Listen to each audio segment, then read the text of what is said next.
Hello everyone, welcome to YSR Academy. मैं sir Praveen और आज के लेक्चर में हम लोग देखने वाले ज्योग्राफी का जो वन शॉट सीरीज है उसमें last chapter geography nature and scope. ठीक है। सो अब तक हम लोगों ने ज्योग्राफी से रिलेटेड जो भी अलग अलग कंसेप्ट थे उसके बारे में पढ़ा था, जैसे कि सबसे पहले पॉपुलेशन के बारे में डिटेल में पढ़ा था फर्स्ट दो लेसन्स में।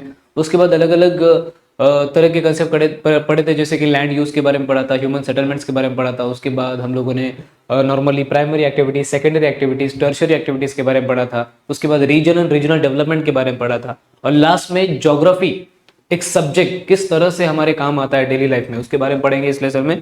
और ज्योग्राफी का नेचर कैसा है, ज्योग्राफी का ओरिजिन कैसे हुआ, ज्योग्राफी का नेचर कैसा है, ज्योग्राफी का स्कोप कितना है, ज्योग्राफी में क्या क्या करियर अपॉर्चुनिटीज है वगैरह वगैरह, वो सारा का सारा जो भी ज्योग्राफी से रिलेटेड चीजें हैं वो सारा आज हम लोग इस चैप्टर में देखने वाले। तो स्टार्ट करते हैं आज का लेक्चर, जो चैप्टर का नाम है geography nature and scope. First thing, starting में एक छोटा सा बॉक्स दिया है, ठीक है, और उसके बारे में थोड़ा बहुत बताया है।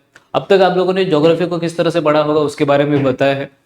थर्ड स्टैंडर्ड तक आप लोगों ने ज्योग्राफी को as a part of environmental studies ऐसा पढ़ा होगा। उसके बाद सिक्स स्टैंडर्ड से आप लोगों ने ज्योग्राफी को as a part of social science या फिर सोशल स्टडीज पढ़ा होगा। उसके बाद 11th स्टैंडर्ड से एक सेपरेट सब्जेक्ट की तरह पढ़ा होगा। ठीक है, 11th 12th में आपको geography as a separate subject, independent subject के तौर पे मिल जाता है पढ़ने के लिए। तो स्टार्टिंग में आपको अब तक जितना भी पढ़ा है आप लोगों ने ज्योग्राफी में उसके बारे में थोड़ा बहुत लिखना है। ठीक है, अब तक जो भी ज्योग्राफी से रिलेटेड कंसेप्ट आप लोगों ने पढ़े हैं उसके बारे में लिखना है। जैसे सबसे पहला लिथोस्फेयर से रिलेटेड कंसेप्ट, हाइड्रोस्फेयर से रिलेटेड कंसेप्ट, एटमॉस्फेयर से रिलेटेड, बायोस्फेयर, उसके बाद ह्यूमन एक्टिविटी से रिलेटेड अदर कंसेप्ट। ठीक है, सबसे पहला इनका मीनिंग एक बार रिवाइज कर लेते हैं हम लोग। लिथोस्फेयर का मतलब क्या होता है, जो भी लैंड पार्ट है इस पूरे दुनिया में उसको लिथोस्फेयर बोलते हैं। हाइड्रोस्फेयर मतलब जो भी वाटर का पार्ट है, ठीक है, जैसे कि ओशियंस हो गए, सीज हो गए, रिवर्स हो गए, वाटर बॉडीज हो गए वगैरह। एटमॉस्फेयर का बेसिक मीनिंग होता है एयर, एयर का जो कंपोनेंट है। ठीक है, और बायोस्फेयर मतलब क्या, बायोस्फेयर मतलब इसमें तीनों चीजें आती है, एक तो लिथोस्फेयर आता है, दूसरा हाइड्रोस्फेयर आता है, तीसरा एटमॉस्फेयर। इन तीनों का जो कंबाइन एरिया रहेगा, जैसे अपना अर्थ पूरा का पूरा बायोस्फेयर है, जिसमें लिथोस्फेयर मतलब लैंड भी है, हाइड्रोस्फेयर मतलब वाटर भी है, एटमॉस्फेयर मतलब एयर भी है। तो तीनों का जो कॉम्बिनेशन होता है, जिस स्फेयर में तीनों का कॉम्बिनेशन होता है, that is called as biosphere. Okay, so next, related to man, man से रिलेटेड, इंसान से रिलेटेड जो भी एक्टिविटीज है, मैन मेड एक्टिविटीज जो भी है उनके बारे में आपको थोड़ा बहुत बताना है। और अदर कंसेप्ट्स, इन सब से हट के जो भी कंसेप्ट्स रहेंगे उसके बारे में भी बताना है। तो एक एक करके देखते हैं। सबसे पहला लिथोस्फेयर से रिलेटेड एक एग्जांपल यहाँ पे दिया है, माउंटेन। ठीक है, दूसरा एग्जांपल क्या हो सकता है, कॉन्टिनेंट हो सकता है, जो लैंड से रिलेटेड है, प्लेट्यू हो सकता है, प्लेन्स हो सकता है, हिल्स हो सकता है वगैरह वगैरह। ठीक है, तो ये सारे एग्जांपल्स हो सकते हैं लैंड से रिलेटेड। उसके बाद रिलेटेड टू हाइड्रोस्फीयर मतलब पानी से रिलेटेड क्या क्या कंसेप्ट हम लोगों ने पढ़े, जैसे आप लोगों ने ओशंस के बारे में पढ़ा होगा, सीज के बारे में पढ़ा होगा, रिवर्स के बारे में पढ़ा होगा, पॉन्ड्स के बारे में पढ़ा होगा। उसके बाद एस्चुरीज वगैरह होता है, एस्चुरी मतलब जहां पे रिवर समंदर को मिलती है उसको एस्चुरी बोला जाता है, उस एरिया को। उसके बाद बेस के बारे में पढ़ा होगा, बेस मतलब जो खाड़ी का पार्ट होता है, खाड़ी। ठीक है, ऐसा। तो ये सारे रिवर से रिलेटेड कंसेप्ट हम लोगों ने पढ़े। उसके बाद एटमॉस्फेयर से रिलेटेड आप लोगों ने क्लाइमेट पढ़ा होगा। ठीक है, उसके बाद टेम्परेचर पढ़ा होगा, क्लाइमेट, टेम्परेचर, ह्यूमिडिटी, जो भी मॉइस्चर होता है एटमॉस्फेयर में वो उसके बारे में वगैरह पढ़ा होगा। ठीक है, टेम्परेचर, ह्यूमिडिटी हो गया। उसके बाद इंसोलेशन हो गया, मतलब इनकमिंग सोलर रेडिएशन।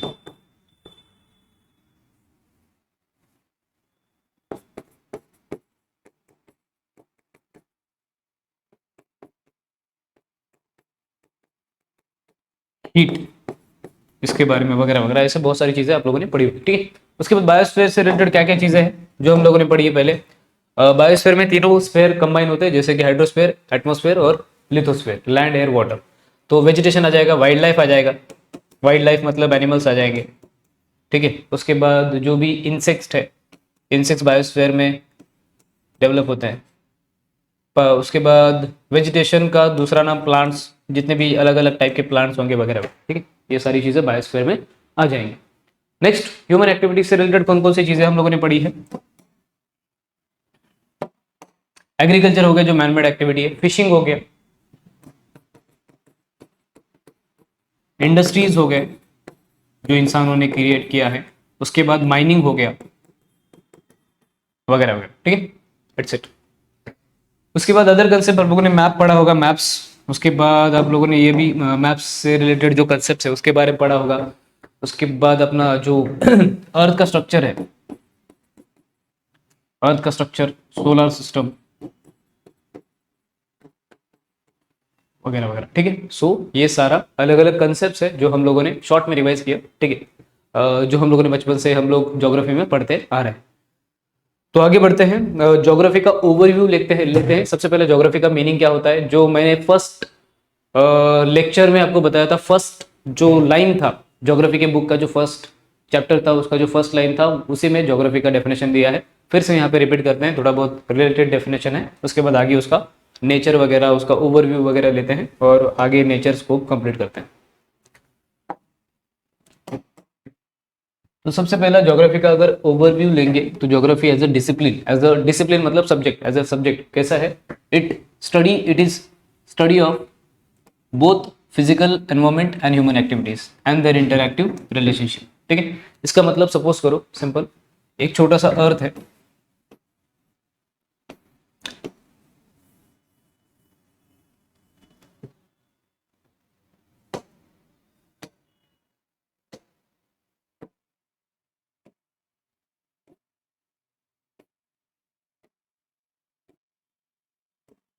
ओके, ये सपोज छोटा सा अर्थ है, ओके। इस अर्थ पे जो भी जमीन है, छोटा सा सपोज करो ये जमीन है और यहाँ पे एक इंसान रह रहा है और यहाँ पे छोटा सा फॉरेस्ट है, ठीक है। तो फॉरेस्ट में अभी सिंपल सी बात है, एनवायरमेंट मतलब क्या, अपने आजू बाजू वाला सराउंडिंग, ठीक है।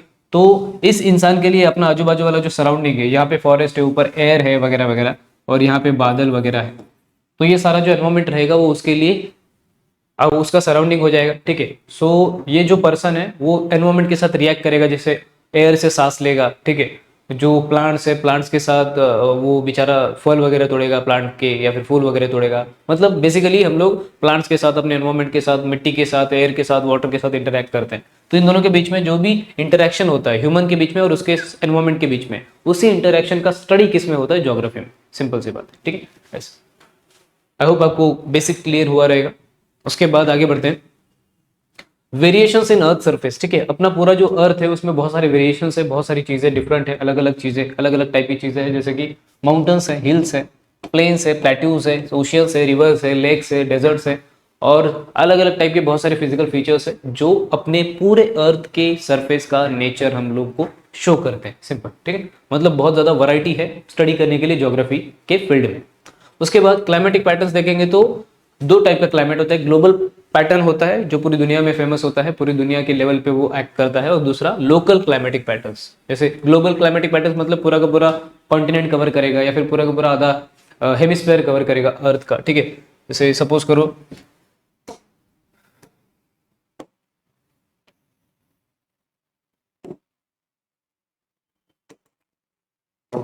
ये अगर अर्थ रहेगा तो इसको बीच में से एक लाइन जाता है जिसको बोलते हैं इक्वेटर। इक्वेटर दो हिस्सों में डिवाइड कर देता है अर्थ को, ठीक है। सो ऊपर वाला नॉर्दर्न हेमिस्फीयर बन जाएगा, नीचे वाला सदर्न हेमिस्फीयर बन जाएगा। पूरे सदर्न हेमिस्फीयर का जो क्लाइमेट रहेगा वो एक जैसा हो सकता है, पूरे नॉर्दर्न हेमिस्फीयर का क्लाइमेट रहेगा वो हाइपोथेटिकली जस्ट एग्जांपल लेते हैं कि एक जैसा हो सकता है। या फिर जो ईस्टर्न हेमिस्फीयर रहेगा, ये वाला जो ईस्टर्न हेमिस्फीयर है, ये वाला जो वेस्टर्न हेमिस्फीयर है, इनका भी जो क्लाइमेट रहेगा वो एक जैसा हो सकता है। तो ग्लोबल क्लाइमेटिक पैटर्न्स वैसा होता है। और दूसरा होता है लोकल क्लाइमेटिक पैटर्न्स, मतलब कंट्री वाइज, या फिर कंट्री के अंदर भी छोटे छोटे जो एरियाज रहेंगे, स्टेट्स रहेंगे, और उसके बाद अपना ये डिस्ट्रिक्ट्स रहेंगे, या फिर लोकल एरियाज रहेंगे, वहाँ पे लोकल क्लाइमेटिक पैटर्न्स अलग अलग होते हैं। क्लाइमेट के हिसाब से वहाँ का वेजिटेशन मतलब प्लांट्स होते हैं, वाइल्ड लाइफ मतलब एनिमल्स होते हैं। उसके बाद विंड पैटर्न्स होते हैं, सॉइल टाइप्स होते हैं। जैसे कश्मीर की बात करेंगे हम लोग, तो कश्मीर में नॉर्मली ठंडा क्लाइमेट होता है, तो उसके हिसाब से वहाँ पे स्नो लेपर्ड पाया जाता है। और वहाँ का वेजिटेशन थोड़ा सा कॉनिफेरस होता है, मतलब कोन जैसे ऐसे क्रिसमस ट्री जैसे ट्रीज पाए जाते हैं वहाँ, ठीक है। उसके बाद आगे बढ़ते हैं, landforms and submarine relief. Landforms मतलब जो जमीन के ऊपर जो भी लैंडफॉर्म्स क्रिएट हुए हैं, जैसे कि माउंटेन हो गया, प्लेट्यू हो गया, प्लेन्स हो गया वगैरह वगैरह। उसके बाद दूसरा सबमरीन रिलीफ। सबमरीन मतलब समंदर के अंदर जो भी रिलीफ होता है, जैसे समंदर के अंदर डूबे हुए माउंटेन्स, जैसे या फिर आइलैंड्स वगैरह, या फिर समंदर के अंदर सपोज करो यहाँ पे छोटा सा ओशन है, और इस ओशन के अंदर छोटा सा माउंटेन रहेगा, या फिर ओशन के अंदर क्या हो सकता है, छोटा सा टॉप हो सकता है, हिल हो सकता है, वगैरह वगैरह। तो ये सबमरीन है, मतलब अंदर के, समंदर के अंदर के, तो उनका भी स्टडी ज्योग्राफी में होता है। तो फिजिकल एस्पेक्ट्स का तो स्टडी होता ही है, और फिजिकल एस्पेक्ट्स की वजह से ह्यूमन पॉपुलेशन पे, लोगों पे क्या इंपैक्ट पड़ता है उसके बारे में स्टडी किया जाता है। जैसे कि अगर माउंटेन वाला इलाका रहेगा तो वहाँ पे लोग कैसे रहेंगे, थोड़े से उसके हिसाब से, उस फिजियोग्राफी के हिसाब से, माउंटेन के हिसाब से अच्छे से एडजस्ट करके रहेंगे। अगर डेजर्ट का इलाका रहेगा तो वहाँ पे उसके हिसाब से एडजस्ट करके रहेंगे। जैसे माउंटेन वाले इलाके में थोड़े ठंडी रहती ज़्यादा, तो फिर वहाँ पे वुलन क्लोथ्स ज़्यादा पहनेंगे लोग, स्वेटर वगैरह, ब्लैंकेट वगैरह ज़्यादा। और जो ऑपोजिट राजस्थान जैसे डेजर्ट में लोग थोड़ा सा हल्के फुल्के कॉटन के कपड़े पहनेंगे ताकि ठंडी लगे, क्योंकि गर्मी का वहाँ पे नॉर्मली क्या बोलते हैं उसको, एटमॉस्फेयर होता है, ठीक है। तो जो भी फिजिकल फीचर्स है वो अफेक्ट करते हैं ह्यूमन पॉपुलेशन को, उनके बिहेवियर को, उनके लाइफस्टाइल को। देन इंपॉर्टेंट चीज that is branches of geography. Geography के ब्रांचेस देखेंगे तो दो ब्रांचेस है जो मेन है, एक फिजिकल ज्योग्राफी, दूसरा ह्यूमन ज्योग्राफी। फिजिकल ज्योग्राफी किसकी स्टडी करेगा, सिंपल वही क्लाइमेट की स्टडी करेगा, वेदर की स्टडी करेगा, ओशियन की स्टडी, माउंटेन्स, प्लेट्यूज, रिवर्स वगैरह वगैरह। और ह्यूमन ज्योग्राफी ह्यूमंस का स्टडी करेगा, मतलब रिलेशनशिप स्टडी करेगा between the humans and their environment, जिसके बारे में मैंने इधर बताया, ठीक है। ह्यूमंस एनवायरमेंट के साथ रिएक्ट करते रहते हैं, तो उन दोनों के बीच में जो इंटरेक्शन होता है, जो रिलेशनशिप होता है, उसका स्टडी ह्यूमन ज्योग्राफी में होता है। ओके। देन आगे बढ़ेंगे तो आगे नॉर्मली फिजिकल ज्योग्राफी के कंपोनेंट्स बताए हैं जो हम लोगों ने पहले ही देख लिए हैं। ओके। सो जैसे कि लिथोस्फेयर हो गया जो लैंड स्ट्रक्चर का स्टडी करता है, स्लोप, कंपोजिशन स्ट्रक्चर का। एटमॉस्फेयर एयर का स्टडी करता है, हाइड्रोस्फेयर वाटर का स्टडी करता है, ओशन, सीज, लेक्स, रिवर्स का।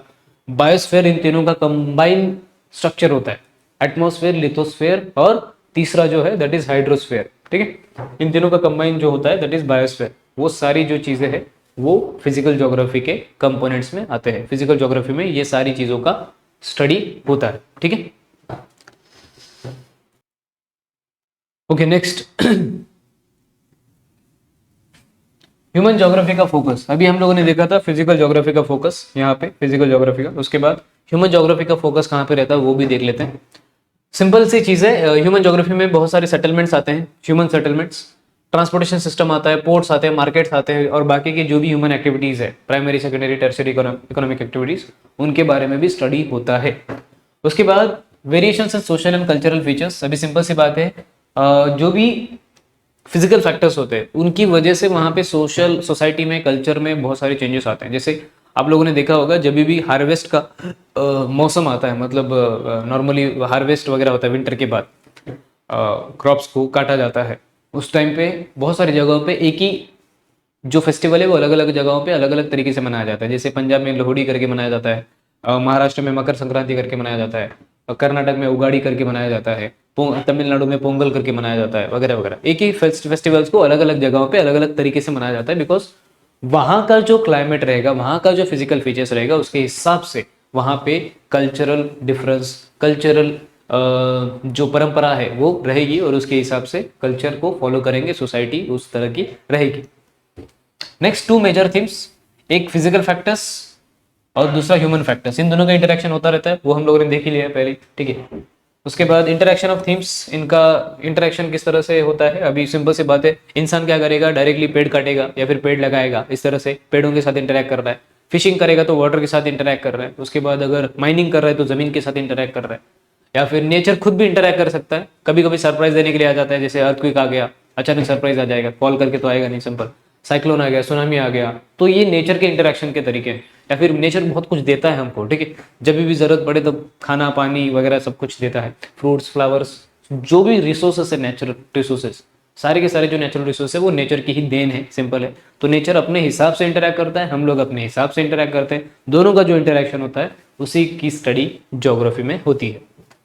तो ये सारे इंटरकनेक्टेड एलिमेंट्स होते हैं जिसमें फिजिकल और ह्यूमन ज्योग्राफी को कंबाइन करके स्टडी किया जाता है। फिजिकल फैक्टर्स और ह्यूमन फैक्टर्स दोनों कंबाइन करके इंटरेक्ट होके उसका स्टडी करते हैं हम लोग, ठीक है।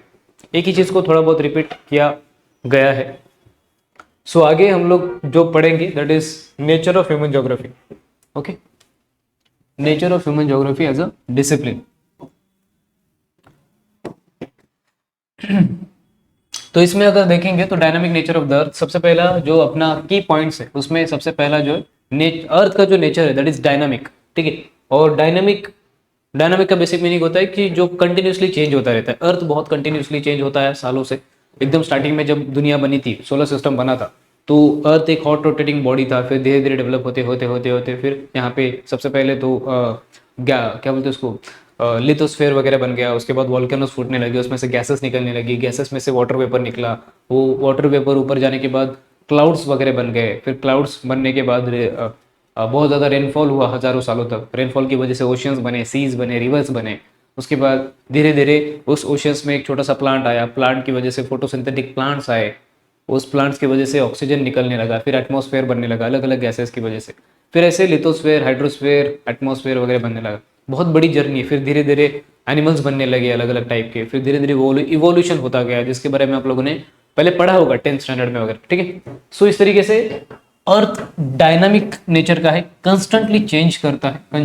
अर्थ का जो नेचर है वो कंस्टेंटली चेंज होता है। तो वो अर्थ के जो कंस्टेंट चेंजेस होते हैं उसका स्टडी कहाँ पे होगा? ज्योग्राफी में, सिंपल, ठीक है। Variations in the environments, normally जो जोग्राफर्स रहते हैं, जोग्राफर्स मतलब ज्योग्राफी की स्टडी करने वाले स्कॉलर्स, ठीक है। तो वो लोग क्या करते हैं, जो भी फिजिकल एनवायरमेंट रहता है और जो कल्चरल एनवायरमेंट्स रहते हैं, उन दोनों को अच्छे से स्टडी करते हैं। फिजिकल एनवायरमेंट्स मतलब जो फिजिकली प्रेजेंट है नेचर में। कल्चरल एनवायरमेंट मतलब जो कल्टिवेटेड एनवायरमेंट है, जो जिसको बनाया गया है, आर्टिफिशियल एनवायरमेंट वगैरह। Next, cause and effect relationship, ये भी दिखाया जाता है, ओके। हर चीज का कुछ ना कुछ कॉज होता है, कुछ ना कुछ रीजन होता है, और हर कॉज का कुछ ना कुछ इफेक्ट होता है। जैसे सपोज करो यहाँ पे कॉज एंड इफेक्ट में बहुत ज़्यादा इंटरेस्टेड होते हैं जोग्राफर्स। जैसे एक एग्जांपल देता हूँ मैं। अगर कहीं पे बहुत बड़ा क्रेटर लेक क्रिएट हुआ है। क्रेटर लेक मतलब क्या? तारा टूटने की वजह से लेक, तारा टूटने की वजह से एक डिप्रेशन आ जाता है, जमीन ऐसे खड्डा पड़ जाता है तारा टूटने की वजह से। तो फिर यहाँ पे धीरे धीरे पानी डिपॉजिट होके लेक बन जाता है। तो अगर ये क्रेटर लेक बना है मतलब इसका कॉज क्या रहेगा? तारा टूटना। इसका इफेक्ट क्या है? तारा टूटने का इफेक्ट क्या है? लेक बनना, सिंपल, ठीक है। दूसरा एग्जाम्पल, अभी सिंपल सी बात है। सपोज करो ये अर्थ है, ये ज़मीन है, और यहाँ पे अगर बहुत ज़्यादा वेव्स आ रही है, ठीक है, प्राइमरी, सेकेंडरी, टर्शरी, जो अर्थक्वेक की वेव्स होती हैं, अगर वो बहुत ज़्यादा एनर्जी रिलीज कर रही है, मतलब ये कॉज है जिसकी वजह से यहाँ पे अर्थक्वेक आ सकता है और जो बिल्डिंग्स वगैरह है वो सब गिर सकती है। सिंपल सी बात है, ठीक है। तो हर चीज़ का कॉज होता है और हर चीज़ का इफेक्ट होता है। कॉज एंड इफेक्ट रिलेशनशिप को स्टडी करने के लिए जोग्राफर्स बहुत ज़्यादा इंटरेस्टेड रहते हैं, उतावले रहते हैं, सिंपल। नेक्स्ट, क्रॉप डिस्ट्रीब्यूशन का भी स्टडी किया जाता है। जैसे नॉर्मली हर एक क्रॉप को उगने के लिए, हर एक जो जैसे टी रहेगा, कॉफ़ी रहेगा, राइस रहेगा, बाजरा रहेगा, व्हीट रहेगा, हर एक क्रॉप को उगने के लिए नॉर्मली क्लाइमेट अलग लगता है, सॉइल अलग लगता है, उसका मार्केट डिमांड अलग होता है, उसमें अलग अलग लेवल की टेक्नोलॉजी यूज़ की जाती है। जैसे आज के ज़माने में जीएम क्रॉप्स वगैरह है। जीएम क्रॉप्स मतलब जेनेटिकली मॉडिफाइड क्रॉप्स। क्रॉप्स में थोड़ा फार जीन्स एडिट करके हम लोग उसका यूज़ कर सकते हैं, ऐसा, ठीक है। तो उसका भी, क्रॉप्स से रिलेटेड जो भी कंसेप्ट है उसको भी हम लोग स्टडी करते हैं। Next, economic suitability of regions. इसका मतलब क्या? अभी सिंपल सी बात है, जो रीजन का स्टडी हम लोग ने देखा था लास्ट लेसन में, किसी भी रीजन का स्टडी होता है तो उस रीजन में कौन सी इकोनॉमिक एक्टिविटीज ज़्यादा बेटर सूट करेगी, ये भी स्टडी किया जाता है। जैसे सपोज करो कि कोई एरिया है, वहाँ पे बहुत ही अच्छी फर्टाइल सॉइल है तो फर्टाइल सॉइल की यहाँ पे हम लोग एग्रीकल्चर अच्छे से कर सकते हैं। या फिर कोई एरिया है जहाँ पे मिनरल्स बहुत ज़्यादा पाए जाते हैं तो वहाँ पे माइनिंग अच्छे कर सकते हैं। तो कौन सी इकोनॉमिक एक्टिविटीज़ होगी, ये भी उस रीजन के सूटेबिलिटी पे डिपेंड करता है, उस रीजन पे डिपेंड करता है। Next, focus on space and area, ठीक है। Geography normally geographical locations, geographical areas, geographical spaces, इनके ऊपर फोकस करता है। जैसे सपोज करो कि वॉल्केनो की बात हो रही है तो पूरी दुनिया में जो भी वॉल्केनिक माउंटेन्स है वो लोकेशंस हो जाएंगे, वहाँ की स्टडी होगी। और अगर लेक्स की बात होगी तो पूरी दुनिया में जितने भी इंपॉर्टेंट लेक्स है उनका स्टडी होगा। रिवर्स की बात हो रही है तो जितने भी इंपॉर्टेंट लोकेशंस पे ये रिवर्स है उनकी बात होगी। ऐसा specific location, specific geographical area, उसको पकड़ के स्टडी किया जाता है ताकि अच्छे से कंपेयर कर सके। ओके, उसके बाद आगे बढ़ते हैं। और भी कुछ चीज़ें हैं जो नेचर में आती है, मतलब ज्योग्राफी एज अ सब्जेक्ट किस तरह से काम करता है उसके बारे में बताते हैं। जैसे कि डायनामिक फिनोमिना, डायनामिक जो भी प्रोसेस होते हैं जो कंटिन्यूसली चेंज होते रहते हैं उसके बारे में भी स्टडी होता है इसमें। जैसे कि सपोज करो both physical and human geographical phenomena are dynamic experiencing changes over time. मतलब डायनामिक मतलब चेंजेस कंटिन्यूसली चेंजेस होते रहेंगे। ह्यूमन बिहेवियर में भी चेंजेस होते रहेंगे, ह्यूमन एक्टिविटीज में भी चेंजेस होते रहेंगे। ओके, सो ह्यूमन एक्टिविटीज में भी बहुत सारे चेंजेस होते रहते हैं। ठीक है, एक तो फिजिकल चेंजेस, जैसे अर्थ का इवोल्यूशन कंटिन्यूसली होता आ रहा है। ह्यूमंस की टेंडेंसी में, माइंडसेट में भी ओवर द ईयर्स बहुत सारा चेंज आता है वगैरह वगैरह। पहले के लोग बहुत नेचर लविंग थे, अभी के लोग बहुत नेचर को एक्सप्लॉइट करने में लगे हुए हैं। बहुत सारे लोग, अभी भी कुछ एक्सेप्शंस हैं जो नेचर को प्रोटेक्ट करते हैं, लेकिन majority of the people nature को एक्सप्लॉइट करके अपना फायदा कराने का ज़्यादा सोचते हैं। तो दोनों में चेंजेस होते हैं और उसका इफेक्ट ज्योग्राफी की स्टडी में होता है। उसके बाद study of weather and climate. Weather का मतलब होता है short term changes in the atmosphere, और क्लाइमेट मतलब long term weather pattern. Okay, so जैसे वेदर मतलब, जैसे सपोज करो आज अगर ठंडी लग रही है तो कल बारिश भी हो सकती है, परसों धूप भी आ सकती है वगैरह। तो continuously day to day time पे चेंजेस होते रहते हैं, उसको वेदर बोलते हैं। क्लाइमेट मतलब परमानेंटली लॉन्ग टर्म के लिए, बहुत सारे सालों के लिए कंटिन्यूस वेदर रहता है, उसको बोलते हैं क्लाइमेट। जैसे कश्मीर में हमेशा आप जाओगे, कश्मीर में जून में जाओगे, मार्च में जाओगे, अक्टूबर में जाओगे, आपको ठंडा क्लाइमेट ही मिलेगा। थोड़ा बहुत वेरिएशन हो सकता है ऊपर नीचे, लेकिन क्लाइमेट हमेशा ठंडा रहेगा। तो वो लॉन्ग टर्म वेदर पैटर्न है। ठीक है, तो वेदर का भी स्टडी होता है और क्लाइमेट का भी स्टडी होता है। ठीक है, सो अगर वेदर को ओवर अप्रोक्सीमेटली 30 ईयर्स तक कंटिन्यूसली स्टडी किया जाता है, एक ही जगह का वेदर, जैसे कश्मीर का वेदर अगर 30 ईयर्स तक कंटिन्यूसली ठंडा ही रहा तो डिक्लेयर कर दिया जाता है कि वहाँ का क्लाइमेट ठंडा ही है। राजस्थान का अगर टेम्परेचर कंटिन्यूसली हाई लेवल पे ही रहा कंटिन्यूसली 30 ईयर्स तक, तो डिक्लेयर कर दिया जाता है कि वहाँ पे क्लाइमेट हॉट है। सिंपल, ठीक है ऐसा। उसके बाद आगे अगर देखेंगे हम लोग, तो टेम्पोरल एस्पेक्ट्स इन ज्योग्राफी। मतलब ज्योग्राफी में बहुत सारी टेम्पररी चीजें होती है, जैसे कि सपोज करो population growth. Population growth plus भी हो सकता है, माइनस भी हो सकता है, कभी ग्रो कर सकता है, कभी माइनस में जा सकता है। सॉरी, माइनस में तो नहीं आएगा, कभी प्लस हो सकता है, कभी माइनस हो सकता है। मतलब अगर अभी इंडिया का पॉपुलेशन 121 करोड़ था, अभी 140 करोड़ के आसपास आ गया है, तो फ्यूचर में बढ़ भी सकता है, 160 करोड़ भी हो सकता है, फिर 130 करोड़ भी हो सकता है, प्लस हो सकता है, माइनस हो सकता है। इन लैंडफॉर्म डेवलपमेंट मतलब कभी माउंटेन्स बन सकते हैं या फिर कभी माउंटेन्स डायरेक्टली डिस्ट्रॉय हो सकते हैं। मतलब वॉल्केनो अगर फूट गया तो थोड़ा सा ऊपर का जो लेवल है वो पूरा मिट जाएगा, ऐसा भी हो सकता है। कभी दो माउंटेन्स के बीच में ऐसे वैली वो नीचे धंस सकती है अर्थक्वेक की वजह से वगैरह वगैरह। ठीक है, ऐसे बहुत सारे चेंजेस आ सकते हैं। Then age of the earth, earth का एज बढ़ते जाता है, सिंपल, उसमें भी चेंजेस हो सकते हैं। ठीक है, पॉपुलेशन चेंजेस उसके बाद का फैक्टर है। मतलब हर एक रीजन, हर एक एरिया का जो पॉपुलेशन है उसमें चेंजेस आ सकते हैं। बर्थ रेट, डेथ रेट, क्या बोलते हैं उसको, लिटरेसी रेट, और sex ratio, mortality ratio. Sex ratio तो आपको बताया है, पहले मैंने पढ़ाया है। मोर्टेलिटी रेशो मतलब डेथ रेट, ओके, छोटे बच्चों का इन्फेंट मोर्टेलिटी रेट। वो सारी चीज़ें जो भी चेंजेस होते हैं पॉपुलेशन में, जो भी चेंजेस होते हैं अलग अलग लेवल पे, उसके बारे में जोग्राफर्स हमेशा स्टडी करते रहते हैं। Next, development of landforms. Landforms की भी स्टडी की जाती है, ओवर द ईयर्स क्या क्या चेंज आया है माउंटेन्स में, रिवर्स में, स्पेशली माउंटेन्स में, प्लेट्यूज में, प्लेन्स में वगैरह वगैरह, हिल्स में वगैरह। Geography as a study of space and time. कुछ लोग ऐसा मानते हैं कि ज्योग्राफी स्पेस और टाइम का स्टडी है। स्पेस मतलब पर्टिकुलर कोई लोकेशन, टाइम मतलब over a period of time उसमें क्या क्या चेंजेस आए उसका स्टडी। जैसे सपोज करो कि हिमालय माउंटेन है, ठीक है, तो हिमालय माउंटेन एक लोकेशन हो गया, स्पेस हो गया, over the period of time उसमें क्या क्या चेंजेस आए, ये ज्योग्राफी में स्टडी किया जाता है। दूसरा, सपोज करो कोई सरस्वती रिवर है, अपने इंडिया में थी पहले, वो एक लोकेशन से गुजरती थी, फ्लो होती थी, लेकिन वो अचानक विलुप्त हो गई, तो कैसे विलुप्त हो गई उसका एक स्टडी हो जाता है। अगर space and time, over the period of time उसमें क्या क्या चेंजेस आए उसके बारे में स्टडी करते हैं। ठीक है, देन आगे बढ़ते हैं। की क्वेश्चंस एड्रेस बाय ज्योग्राफर्स। ज्योग्राफर्स मतलब जो ज्योग्राफी को स्टडी करने वाले स्कॉलर्स होते हैं, वो लोग कौन कौन से क्वेश्चंस को एड्रेस करते हैं, कौन कौन से क्वेश्चंस के बारे में स्टडी करते हैं उसके बारे में बताया है।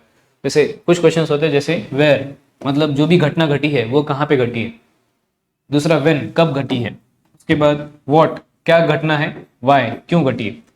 कोई भी फिनोमेना, ज्योग्राफिकल फिनोमेना रहा, जैसे कि अर्थक्वेक हो गया, वोल्केनो हो गया, सुनामी हो गया, या फिर कोई माउंटेन बन गया, या फिर कोई माउंटेन कोलैप्स हो गया वगैरह वगैरह, जो भी चीज़ें हो ज्योग्राफी में, जो भी चीज़ें आती है फिजिकल चीज़ें, वो सारी चीज़ों का इन क्वेश्चंस से उसको स्टडी किया जाता है। वेयर मतलब कब, व्हेन मतलब कहाँ, और सॉरी, वेयर मतलब कहाँ, व्हेन मतलब कब, ठीक है, व्हाट मतलब क्या, और वाई मतलब क्यों।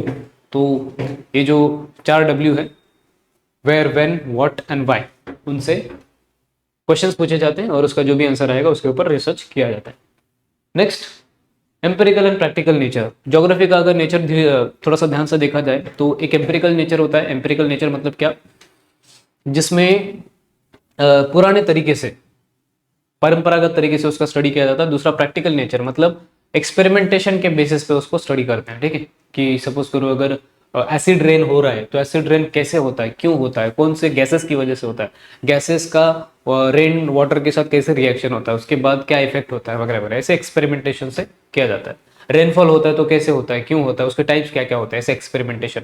डायरेक्टली डबड़े वगैरह लेंगे, उसके बाद वो आप लोगों ने बचपन में पढ़ा होगा, ज्योग्राफी में है, ठीक है, जिसमें वो स्पॉन्ज लिया जाता है, स्पॉन्ज में पानी भरा जाता है और नीचे एक छोटा सा डबरा रखा जाता है और उसको जैसे प्रेस करके नीचे ड्रॉप्स पड़ते हैं। तो इस तरीके से उसको कंपेयर किया गया है इससे क्लाउड्स से। क्लाउड्स जब पानी से भर जाता है तो उसका वाटर होल्डिंग कैपेसिटी अगर भर गया तो फिर वो ड्रॉप से नीचे गिरता है, ऐसा उसको सैचुरेटेड पॉइंट बोलते हैं। वो बहुत अलग कंसेप्ट है, बहुत डिटेल में कभी बाद में देखते हैं उसको, ठीक है। लेकिन अभी के लिए आप समझो कि एक एम्पिरिकल नेचर है ज्योग्राफी का, जहाँ पे नॉर्मली पुराने तरीके से उसको स्टडी किया जाता है, नॉर्मल थ्योरेटिकल, और दूसरा प्रैक्टिकल तरीके से मतलब एक्सपेरिमेंट्स करके वगैरह स्टडी किया जाता है। उसके बाद साइंटिफिक मेथोडोलॉजी। साइंटिफिक मेथोडोलॉजी मतलब क्या होता है, इसमें साइंटिफिक मेथड्स यूज किए जाते हैं, जैसे एक्सपेरिमेंट्स वगैरह, ठीक है। क्वेश्चंस पूछे जाते हैं बहुत सारे, क्योंकि साइंस का बेसिक जो इसेंस है वो क्वेश्चंस पूछना है। उसके बाद सिस्टमैटिक अप्रोचेस मतलब स्टेप बाय स्टेप प्रोसेस को एनालाइज किया जाता है, डेटा कलेक्ट किया जाता है, अलग अलग चीज़ों का ऑब्जर्वेशन किया जाता है, रिसर्च किया जाता है, और उसके बाद फाइनली साइंटिफिक तरीके से स्टडी करने के बाद फाइनली एक कंक्लूजन पे पहुंचा जाता है कि इसका प्रोसेस इस तरह से है, ठीक है। जैसे माउंटेन बनने का जो प्रोसेस है, वोल्केनो फूटने का जो प्रोसेस है, वो स्टेप बाय स्टेप स्टडी करेंगे, उसको बोलते हैं scientific methodology. Next, data analysis बहुत ज़्यादा किया जाता है, रिसर्च किया जाता है, ठीक है। नॉर्मली जो ज्योग्राफी होता है सिर्फ थियरी पे बेस्ड नहीं होता है, एविडेंस बेस्ड होता है। एविडेंस बेस्ड, एविडेंस मतलब प्रूफ। प्रूफ कहाँ से मिलेगा, डेटा कलेक्शन से। डेटा कलेक्शन, डेटा कलेक्शन कैसे करेंगे, जैसे पॉपुलेशन का डेटा रहेगा, या फिर सॉइल का डेटा रहेगा, माउंटेन्स का डेटा रहेगा, रॉक्स का डेटा रहेगा, रॉक्स का एज वगैरह पता करना हो वगैरह वगैरह, तो डेटा कलेक्शन किया जाता है। डेटा के बेसिस पे ही डिसीजंस लिए जाते हैं, रिसर्च किया जाता है। ऐसे ही नहीं कि थियरी के बेसिस पे हाँ ऐसा था वैसा था, बाहुबली ने ये किया, बाहुबली ने वो किया, ऐसे कुछ भी इमेजिनरी चीज़ें कुछ भी नहीं होती, ठीक है। जो रियल है वो रियल है, उसका अगर प्रूफ है तो उसके हिसाब से हम लोग स्टडी करेंगे। Next, historical development. Historical development का मतलब होता है कि हिस्टोरिकली मतलब हिस्ट्री में किस तरह से ज्योग्राफी डेवलप हुआ, हिस्ट्री से मतलब सपोज करो कब से ज्योग्राफी को पढ़ना स्टार्ट हुआ, कब से geography as a subject evolve हुआ, उसके बारे में भी स्टडी होता है। जैसे कुछ अर्ली स्कॉलर्स हैं, जैसे कि एक का नाम है यहाँ पे हेकेटियोटिस, जो बहुत इंपॉर्टेंट स्कॉलर था, जिसने ज्योग्राफी को कंट्रीब्यूट किया है, मतलब अर्थ की स्टडी करने में बहुत ज़्यादा रिसर्च किया है उसने। हेकेटेट, ये जो छोटू सा इंसान है, नाम खतरनाक है बेचारे का, हेकेटियूस, ठीक है, हेकेटियूस, कुछ भी बोल सकते हो आप लोग, ठीक है। थोड़ा सा दो तीन तरह का इंग्लिश होता है, अमेरिकन इंग्लिश, ब्रिटिश इंग्लिश और इंडियन इंग्लिश, तो प्रोनाउंसिएशन कैसे भी करो लेकिन उसका स्पेलिंग सही से लिखना बोर्ड में, ठीक है। हेकेटियूस नाम का जो इंसान था वो ग्रीक स्कॉलर था, और उसने एक छोटा सा बुक लिखा है, जेस पीरियड्स, सॉरी जेस पीरियोडिस, पीरियोडस, जेस पीरियोडस। ये फर्स्ट सिस्टमैटिक डिस्क्रिप्शन है किसका, तो वर्ल्ड का, पूरे वर्ल्ड का, ठीक है। और ये कब बनाया गया था, 6th सेंचुरी बीसी से भी, मतलब 6th सेंचुरी बीसी के आसपास। 6th सेंचुरी बीसी मतलब जब बुद्धिज्म था इंडिया में, ठीक है। बीसी का मतलब होता है बिफोर क्रिस्ट, ठीक है। क्रिस्ट के पहले का जो कैलेंडर है, मतलब जो जीसस क्रिस्ट है, उनके जन्म से आगे का जो ईयर्स है वो आफ्टर क्रिस्ट या फिर अन्नो डोमिने, एडी करके लगाते हैं। आप लोगों ने देखा होगा, पढ़ा होगा इसे, एडी मतलब अभी का एरा। अभी 2024 चल रहा है, सपोज ये जीसस क्रिस्ट का जन्मदिन है, ये सपोज जीसस क्रिस्ट का ये इस दिन जन्मदिन है, तो इसके आगे जितने भी ईयर्स हुए हैं अभी तक 2024 ईयर्स हुए हैं, उसके पीछे जो ईयर्स रहेंगे वो बिफोर क्रिस्ट मतलब क्रिस्ट के पहले, इसलिए उसको बीसी लगाते हैं। 6th सेंचुरी बीसी मतलब जीसस क्रिस्ट के 600 साल पहले की बात है, जब ये बुक लिखा गया था जिसमें वर्ल्ड के बारे में डिस्क्रिप्शंस वगैरह दिए गए थे। तो बोल सकते हैं कि कहीं ना कहीं यहाँ से ज्योग्राफी स्टार्ट हुआ है एज अ सब्जेक्ट, ठीक है। उसके बाद टॉलेमी करके एक इंसान था, यहाँ पे पीस साइलेंट है, उसने एक छोटा सा बुक लिखा था ज्योग्राफी करके, ये इंपॉर्टेंट है, टॉलेमी और उसका ज्योग्राफी करके बुक, ठीक है। और ये बहुत ही इम्पोर्टेंट है, स्पेशली अपना जो भी छोटा सा अर्थ है उसकी इंफॉर्मेशन देने के लिए ये बहुत सफिशिएंट बुक है। और उसने एक छोटा सा एटलस भी बनाया था, मतलब वर्ल्ड का मैप भी बनाया था। ठीक है, आई होप आपको इधर तक क्लियर हो गया है। ओके, उसके बाद आगे बढ़ते हैं। स्टैबो करके एक छोटा सा स्कॉलर था, स्टैबो, उसने जोग्राफिका करके एक छोटा सा बुक लिखा है, जोग्राफिका। ठीक है, इस बुक में, उस बुक के कितने वॉल्यूम्स थे, तो करीब करीब 17 वॉल्यूम्स थे, मतलब 17 पार्ट्स में वो पब्लिश हुआ था। ठीक है, और इसमें बहुत ज़्यादा इन डेप्थ जोग्राफिकल नॉलेज लिखा हुआ है, बहुत ज़्यादा अलग अलग कंसेप्ट जोग्राफी के एक्सप्लेन किए गए। स्टैबो रोमन जोग्राफर, ठीक है, जिसने जोग्राफिका नाम का छोटा सा बुक लिखा था। उसके बाद ऑब्जर्वेशन एंड डिस्क्रिप्शंस। ज्योग्राफी में ये स्किल्स बहुत इंपॉर्टेंट है, ऑब्जर्व करना कि कैसे कोई भी जोग्राफिकल प्रोसेस क्रिएट होता है। डिस्क्रिप्शंस मतलब उस छोटे से ऑब्जर्वेशन को डिस्क्राइब करना, वर्णन करना उसका, ऐसा। उसके बाद continuous development of geography. Geography एक ऐसा सब्जेक्ट है जो कंटिन्यूसली डेवलप होता आया है, और उसके अलग अलग ब्रांचेस भी बनते हैं, जैसे physical geography, population geography, human geography, उसके बाद ओशन ज्योग्राफी वगैरह वगैरह। ठीक है, ऐसे अलग अलग टाइप्स होते हैं ज्योग्राफी के, जो over the period of time जैसे जैसे रिसर्च बढ़ता गया वैसे वैसे ब्रांचेस बढ़ते गए। ठीक है, और अगर किसी को जोग्राफर बनना है, गलती से अगर किसी को इंटरेस्ट है ज्योग्राफी में, तो फिर वो, उसके पास कौन कौन से स्किल्स होने चाहिए उसके बारे में बताया है। सबसे पहला, उसके पास ऑब्जर्वेशन की स्किल होनी चाहिए, किसी भी चीज को ऑब्जर्व करने की, जैसे कोई भी अगर प्रोसेस हो रहा है तो उसको ऑब्जर्व करने की स्किल होनी चाहिए। मैप्स बनाने की स्किल होनी चाहिए, डेटा इंटरप्रिटेशन आना चाहिए, डेटा ऑर्गेनाइजेशन आना चाहिए।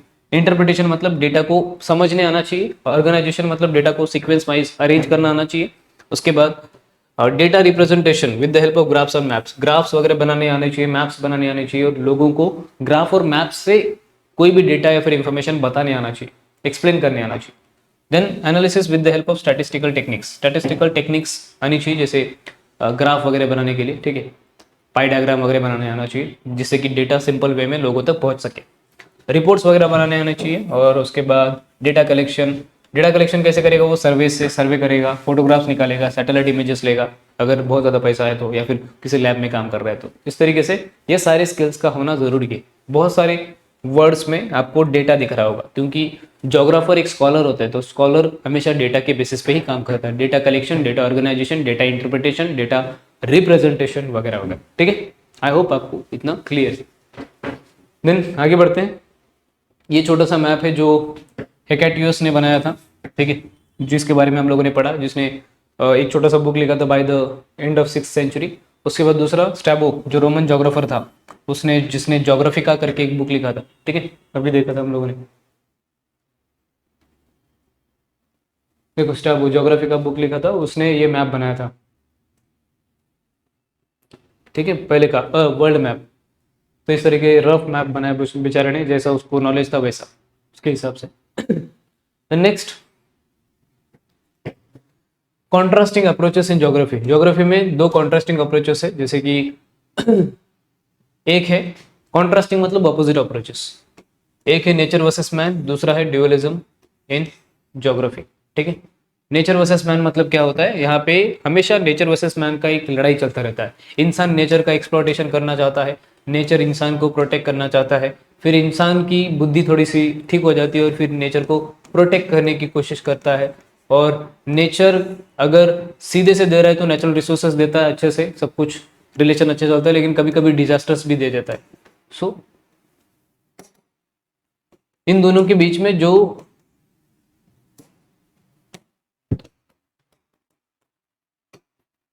इंटरेक्शन है वो होता रहता है। ठीक है, सिंपल सी बात है। तो ये हमेशा ये क्वेश्चन आता है कि whether nature rules over the humans और humans exert control over the nature, मतलब ह्यूमंस नेचर को कंट्रोल कर रहे हैं या फिर नेचर ह्यूमंस को कंट्रोल कर रहा है। ये बहुत बड़ा क्वेश्चन हमेशा आता है, लेकिन सिंपल सी बात है, इसका सिंपल सा आंसर है कि कभी भी हम लोग इंसान पूरे नेचर को कंट्रोल नहीं कर सकते। ठीक है, हम कितना भी कोशिश कर ले, आने वाले भूकंप को नहीं रोक सकते, आने वाले सुनामी को नहीं रोक सकते, कुछ हद तक हैंडल कर सकते हैं, कुछ हद तक कंट्रोल कर सकते हैं, कुछ हद तक, लेकिन पूरी तरीके से उसको रोक नहीं सकते। ठीक है, ऐसा। तो बेसिकली नेचर से हम हैं, तो नेचर के ऊपर हम लोग से थोड़ा हद तक, कुछ लिमिट तक थोड़ा बहुत कंट्रोल कर सकते हैं, लेकिन बियॉन्ड लिमिट नेचर सबका पप्पा है, सिंपल, नेचर से ही हम लोग हैं। Simple. Dualism in geography next point है। ड्यूअलिज्म मतलब two contrasting approaches known as dualism. Dualism मतलब सिंपल सी बात है, ड्यूअलिज्म मतलब दो कंसेप्ट्स जो आपस में अलग अलग है। जैसे सपोज करो एक है थेसिस, अगर आपको बताओ, एक थेसिस मतलब एक विचार है, दूसरा होता है उसका एंटीथेसिस। ये होते हैं ड्यूअलिज्म, मतलब एक पॉजिटिव पॉइंट, दूसरा उसका उसका ही नेगेटिव पॉइंट। या फिर इसको ऐसे भी समझ सकते हैं, एक वायरस रहेगा और दूसरा एंटी वायरस रहेगा। तो ये कॉन्ट्रास्टिंग अप्रोचेस बहुत बार ज्योग्राफी में पढ़ने को मिलते हैं। एक कोई तो थ्योरी रहेगी तो उसका कोई पॉजिटिव पॉइंट रहेगा, उसको टक्कर देने के लिए दूसरा कोई पर्सन आएगा और उसका नेगेटिव पॉइंट बताएगा। तो थेसिस एंटीथेसिस बनते चलता रहेगा, उसी को ड्यूअलिज्म बोलते हैं। The next questions face by geographers. Geographers जो ज्योग्राफी के स्कॉलर्स होते हैं वो क्या क्या क्वेश्चंस फेस करते हैं। सबसे पहला question, whether the nature dictates the terms of और if humans shape their surroundings. मतलब नेचर खुद अपने रूल्स चलाता है ह्यूमंस के ऊपर, या फिर ह्यूमन खुद सराउंडिंग का शेप चेंज कर देता है, अपने आजू बाजू वाले नेचर का शेप चेंज कर लेता है। जैसे कि माउंटेन्स से होते हुए हम लोग गुफाएं निकलते हैं, ओशियन से होते हुए हम लोग रास्ते बनाते हैं, ब्रिजेस बनाते हैं, रोड्स बनाते हैं, रेलवेज बनाते हैं, बिल्डिंग्स बनाते हैं, नेचर को एक तरह से ओवर पावर करने की कोशिश करते हैं। तो ये क्वेश्चन हमेशा रहता है कि हम नेचर को कंट्रोल करते हैं फिर नेचर हमको कंट्रोल करता है, ऐसा। नेक्स्ट है एनवायरमेंटल डिटर्मिनिज्म। मतलब कुछ ज्योग्राफर्स ऐसे मानते हैं कि nature is more dominant than man. Simple, मतलब एनवायरमेंट खुद डिटरमाइन करता है कि किसको रखना है नेचर में, दुनिया में, और किसको नहीं रखना है, और किसको किसके साथ कैसा सलूक करना है। तो नेचर खुद डिक्टेट करता है या फिर डोमिनेट करता है, उसको बोलते हैं एनवायरमेंटल डिटर्मिनिज्म। दूसरा जो कंसेप्ट है दैट इज पॉसिबिलिज्म। कुछ लोग ऐसा मानते हैं कि humans have the capacity to dominate and modify the nature according to their needs. मतलब हमको पूरा, ये हमारे पास इतना पॉसिबिलिटी है, ये पॉसिबिलिटी है कि हम लोग ह्यूमन लोग डायरेक्टली नेचर को कंट्रोल कर सकते हैं और उसको मॉडिफाई कर सकते हैं अपने नीड्स के हिसाब से, अपने काम के हिसाब से, ठीक है, जो अभी कर रहे हैं हम लोग कुछ हद तक। उसके बाद दूसरा मल्टीप्लिसिटी ऑफ ड्यूअलिस्टिक अप्रोच। तो अभी हम लोगों ने देखा था कुछ लोग ऐसा मानते हैं कि एनवायरमेंट खुद डिक्टेट करता है, और कुछ लोग पॉसिबिलिज्म में मानते हैं, जो ऐसा मानते हैं कि ह्यूमंस के पास इतना कैपेसिटी है कि वो नेचर को मॉडिफाई कर सकते हैं।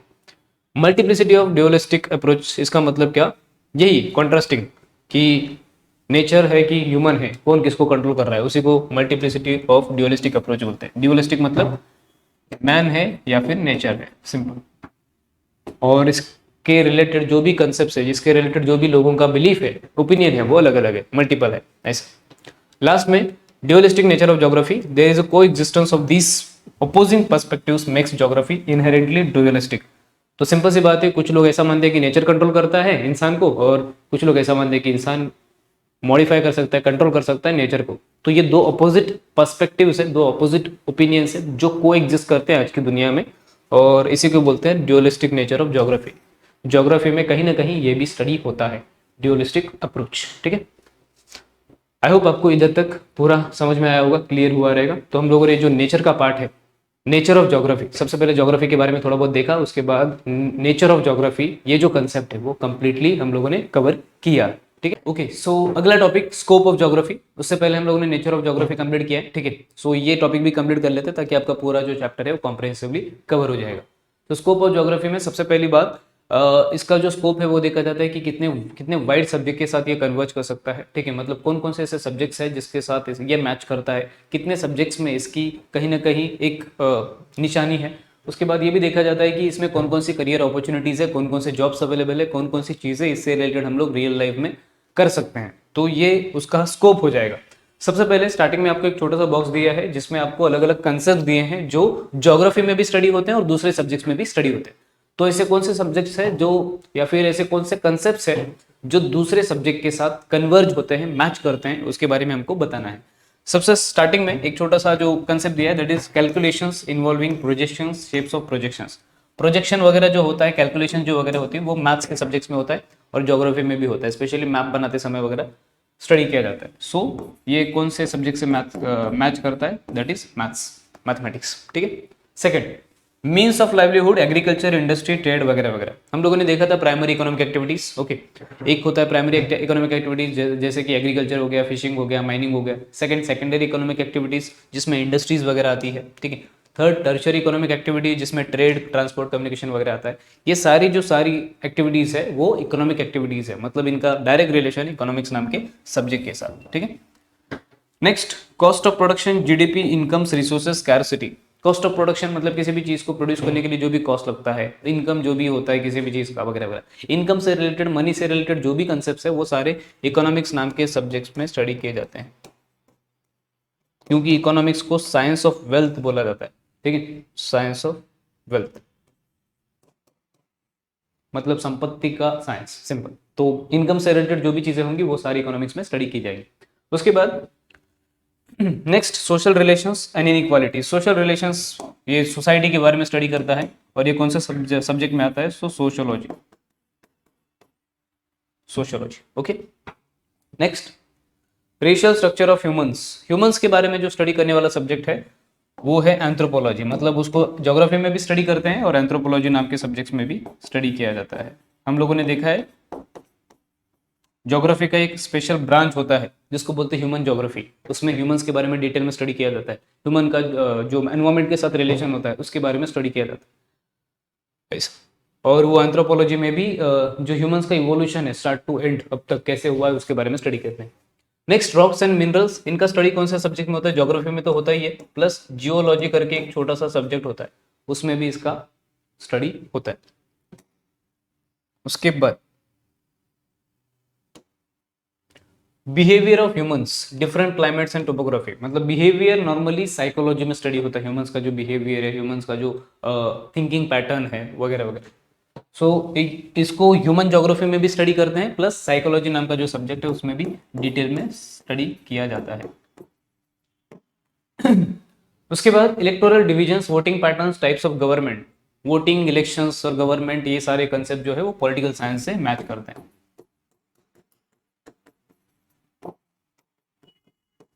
और कहीं ना कहीं ये ज्योग्राफी में भी थोड़ा बहुत कवर किया जाता है।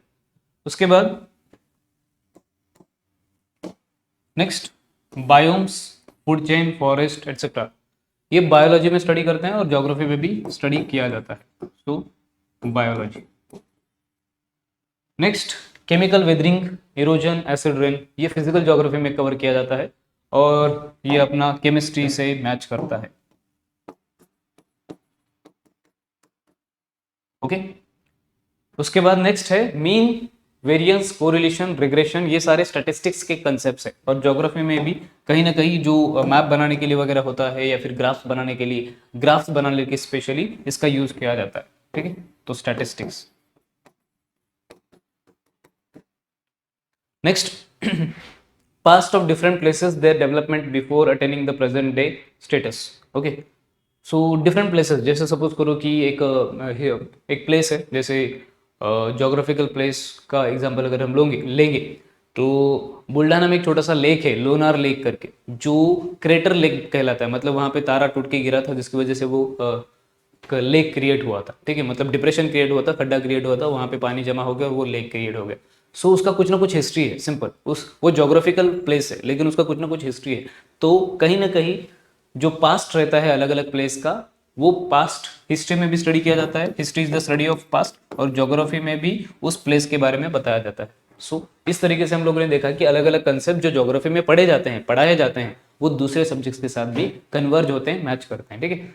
तो ये बताता है कि ज्योग्राफी का स्कोप कितना ज्यादा, कितना बड़ा है, ठीक है। ऐसे ओके, सो आगे बढ़ते हैं। अभी ज्योग्राफी के बारे में थोड़ा सा और डिटेल में बताया कि ज्योग्राफी का स्कोप कितना ज्यादा है, ठीक है। सबसे पहला, इंटरकनेक्टेड डिसिप्लिन्स। इंटरकनेक्टेड डिसिप्लिन्स का मतलब क्या होता है कि जो डिसिप्लिन्स होते हैं, डिसिप्लिन्स का बेसिक मीनिंग है कि सब्जेक्ट्स, ठीक है, सारे सब्जेक्ट्स इंटरकनेक्टेड होते हैं, उसके बारे में बताया है। जैसे कि geography is closely linked with various disciplines in both natural and social sciences, ठीक है। एक तो होता है नेचुरल साइंस, दूसरा होता है सोशल साइंस। नेचुरल साइंस मतलब जो आपके नॉर्मली फिजिक्स हो गया, केमिस्ट्री हो गया, बायो हो गया, वगैरह वगैरह। और जो सोशल साइंस में आ जाता है हिस्ट्री, ज्योग्राफी, ठीक है। ज्योग्राफी तो अपना मेन सब्जेक्ट है, हिस्ट्री, उसके बाद पॉलिटिकल साइंस, उसके बाद इकोनॉमिक्स, ऐसे अलग अलग सब्जेक्ट्स, ठीक है। सो नेचुरल साइंसेस के साथ भी वो कंबाइन करता है और सोशल साइंसेस का साथ भी कंबाइन करता है। हम लोग ने देखा था बायोलॉजी के साथ भी कंबाइन हो रहा था, केमिस्ट्री के साथ भी कंसेप्ट मैच कर रहे थे। उसके बाद सोशल साइंसेस में हिस्ट्री, पॉलिटिकल साइंस के साथ भी, इकोनॉमिक्स के साथ भी वो क्या करता है, अपना कंसेप्ट मैच करता है। इसमें और एक आ जाएगा, दैट इज साइकोलॉजी। ओके, सो इस तरीके से हम लोगों ने समझा कि एक जो ज्योग्राफी नाम का सब्जेक्ट है उसका स्कोप इतना वाइड है कि वो नेचुरल साइंसेस से भी कंबाइन होता है और जो सोशल साइंसेस है उससे भी कंबाइन होता है, ठीक है। Next, link with physical sciences. Physical science मतलब जो फिजिकल फीचर्स को स्टडी करते हैं, ऐसे सब्जेक्ट जो अर्थ के फिजिकल फीचर्स को स्टडी करते हैं, जैसे कि जियोलॉजी हो गया। जियोलॉजी मतलब स्टडी ऑफ रॉक्स, जिसके बारे में अभी हम लोगों ने देखा था ये, ठीक है। रॉक्स एंड मिनरल्स का जो स्टडी होता है वो जियोलॉजी में होता है। उसके बाद मीटियोरोलॉजी मतलब स्टडी ऑफ वेदर, ठीक है। वेदर का स्टडी, हवामान, तापमान वगैरह उसका स्टडी होता है। उसके बाद हाइड्रोलॉजी मतलब स्टडी ऑफ वाटर। लॉजी मतलब सिंपल होता है स्टडी, और उसके सामने जो भी वर्ड रहेगा उसका कुछ ना कुछ मीनिंग रहेगा। जैसे हाइड्रो मतलब वाटर, मीटियोर मतलब अपना वेदर, जियो मतलब जियोलॉजिकल फीचर्स, पेडोलॉजी, ठीक है, ऐसा। उसके बाद फिजिकल ज्योग्राफी लाइक जियोमॉर्फोलॉजी, ये भी इंपॉर्टेंट है। जियोमॉर्फोलॉजी मतलब जो भी लैंडफॉर्म्स होते हैं, ठीक है, उसके बारे में स्टडी किया जाता है।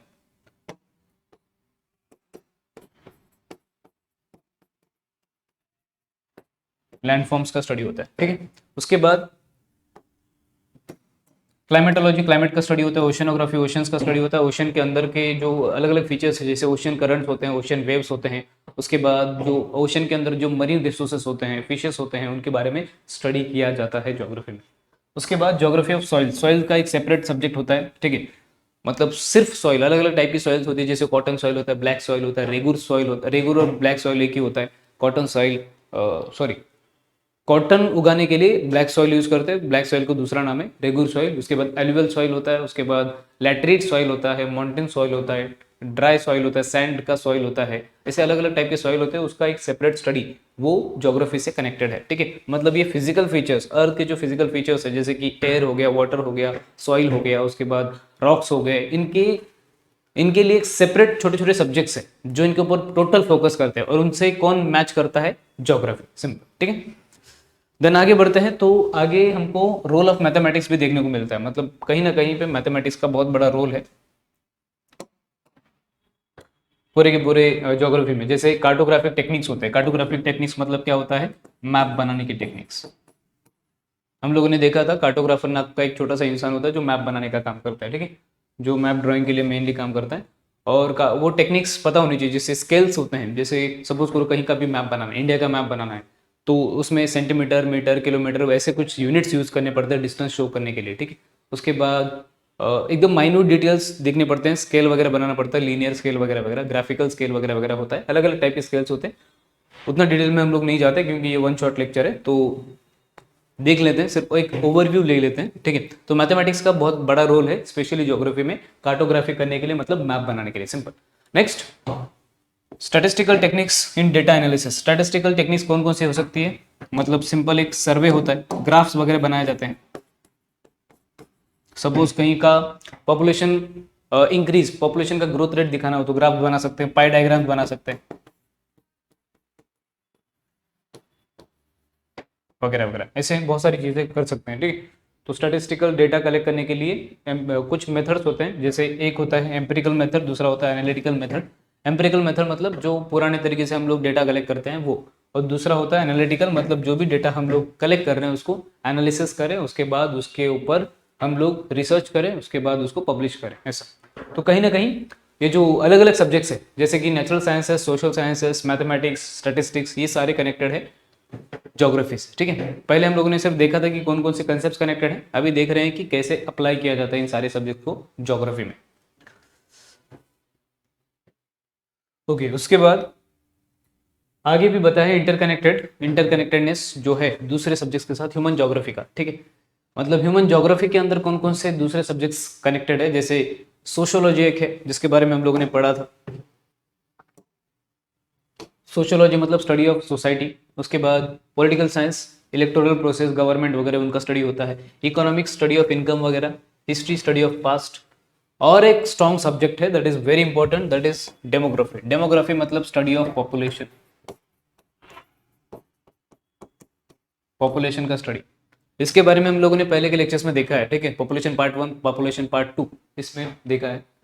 और उसके भी अलग अलग टॉपिक्स हैं, जैसे हर एक सोशल साइंस जो होता है, each social science interfaces with specific branches like social science, political science, economic science, population science, historical science वगैरह वगैरह, वो सारे ज्योग्राफी से कनेक्टेड है। मतलब सपोज करो सोशल साइंस ज्योग्राफी से, सोशल ज्योग्राफी से कनेक्टेड है, पॉलिटिकल साइंस पॉलिटिकल ज्योग्राफी से कनेक्टेड है, इकोनॉमिक साइंस या फिर इकोनॉमिक्स नाम का सब्जेक्ट वो इकोनॉमिक ज्योग्राफी से कनेक्टेड है, और डेमोग्राफी नाम का जो सब्जेक्ट है वो पॉपुलेशन ज्योग्राफी से कनेक्टेड है। मतलब कहीं ना कहीं सारे सब्जेक्ट्स एक दूसरे से कनेक्टेड हैं, स्पेशली ज्योग्राफी से। तो ज्योग्राफी का स्कोप कितना बड़ा है वो हमको दिखता है। उसके बाद वही बार बार रिपीट किया है, पता नहीं इनको क्या मजा आता है, नेचुरल साइंस और सोशल साइंस से मैच करता ही है, ठीक है।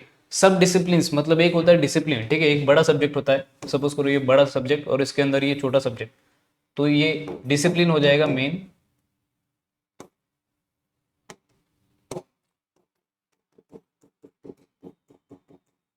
ये मेन डिसिप्लिन हो जाएगा और ये सब डिसिप्लिन हो जाएगा।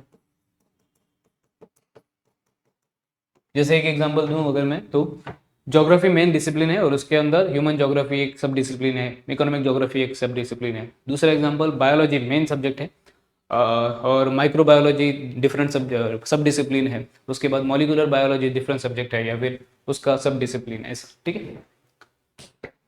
आई होप इतना क्लियर होगा आपको। उसके बाद आगे बढ़ते हैं। आगे जो बताया है इंटीग्रेशन एंड इंटरडिसिप्लिनरिटी, नॉर्मली जो अलग अलग इंटरडिसिप्लिनरी का मतलब वही होता है कि दूसरे डिसिप्लिन के साथ, दूसरे सब्जेक्ट्स के साथ वो मैच कर रहा है। उसके बाद development from the main stream discipline, ठीक है। और ऐसे बहुत सारे सब्जेक्ट्स है, बहुत सारे ब्रांचेस है जो मेनली ज्योग्राफी से क्रिएट हुए हैं। ज्योग्राफी का जैसे जैसे डेवलपमेंट होता गया वैसे वैसे नए नए सब्जेक्ट्स आते गए। जैसे सपोज करो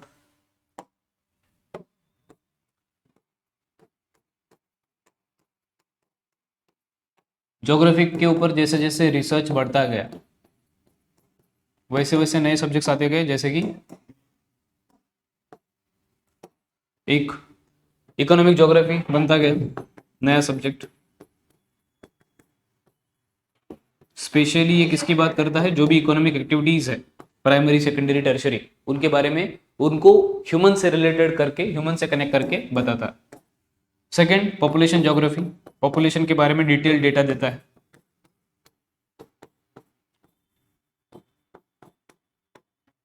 ठीक है, जैसे पॉपुलेशन का growth rate, birth rate, death rate, infant mortality rate वगैरह वगैरह, सेक्स रेशियो वगैरह वगैरह।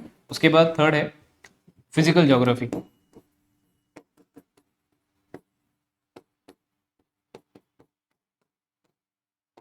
फिजिकल ज्योग्राफी जो फिजिकल फीचर्स को स्टडी करता है, valleys, rivers, mountains, seas, oceans वगैरह वगैरह, ठीक है। उसके बाद और क्या है, और कौन सा ब्रांच है, तो सोशल ज्योग्राफी भी होता है। ठीक है। सो जैसे जैसे ज्योग्राफी का डेवलपमेंट होता गया, जैसे जैसे डेवलपमेंट आगे बढ़ता गया और ज्योग्राफी थोड़ा सा और निखरने लगा, तो उसके अलग अलग ब्रांचेस बनने लगे। ओके, सो आगे बढ़ते हैं। हाँ, सो यही देखा हम लोगों ने लास्ट में कि जो मेन डिसिप्लिन होता है उससे बाकी के जो डिसिप्लिन है वो बढ़ते हैं या फिर बनते हैं, ठीक है। ओके, सो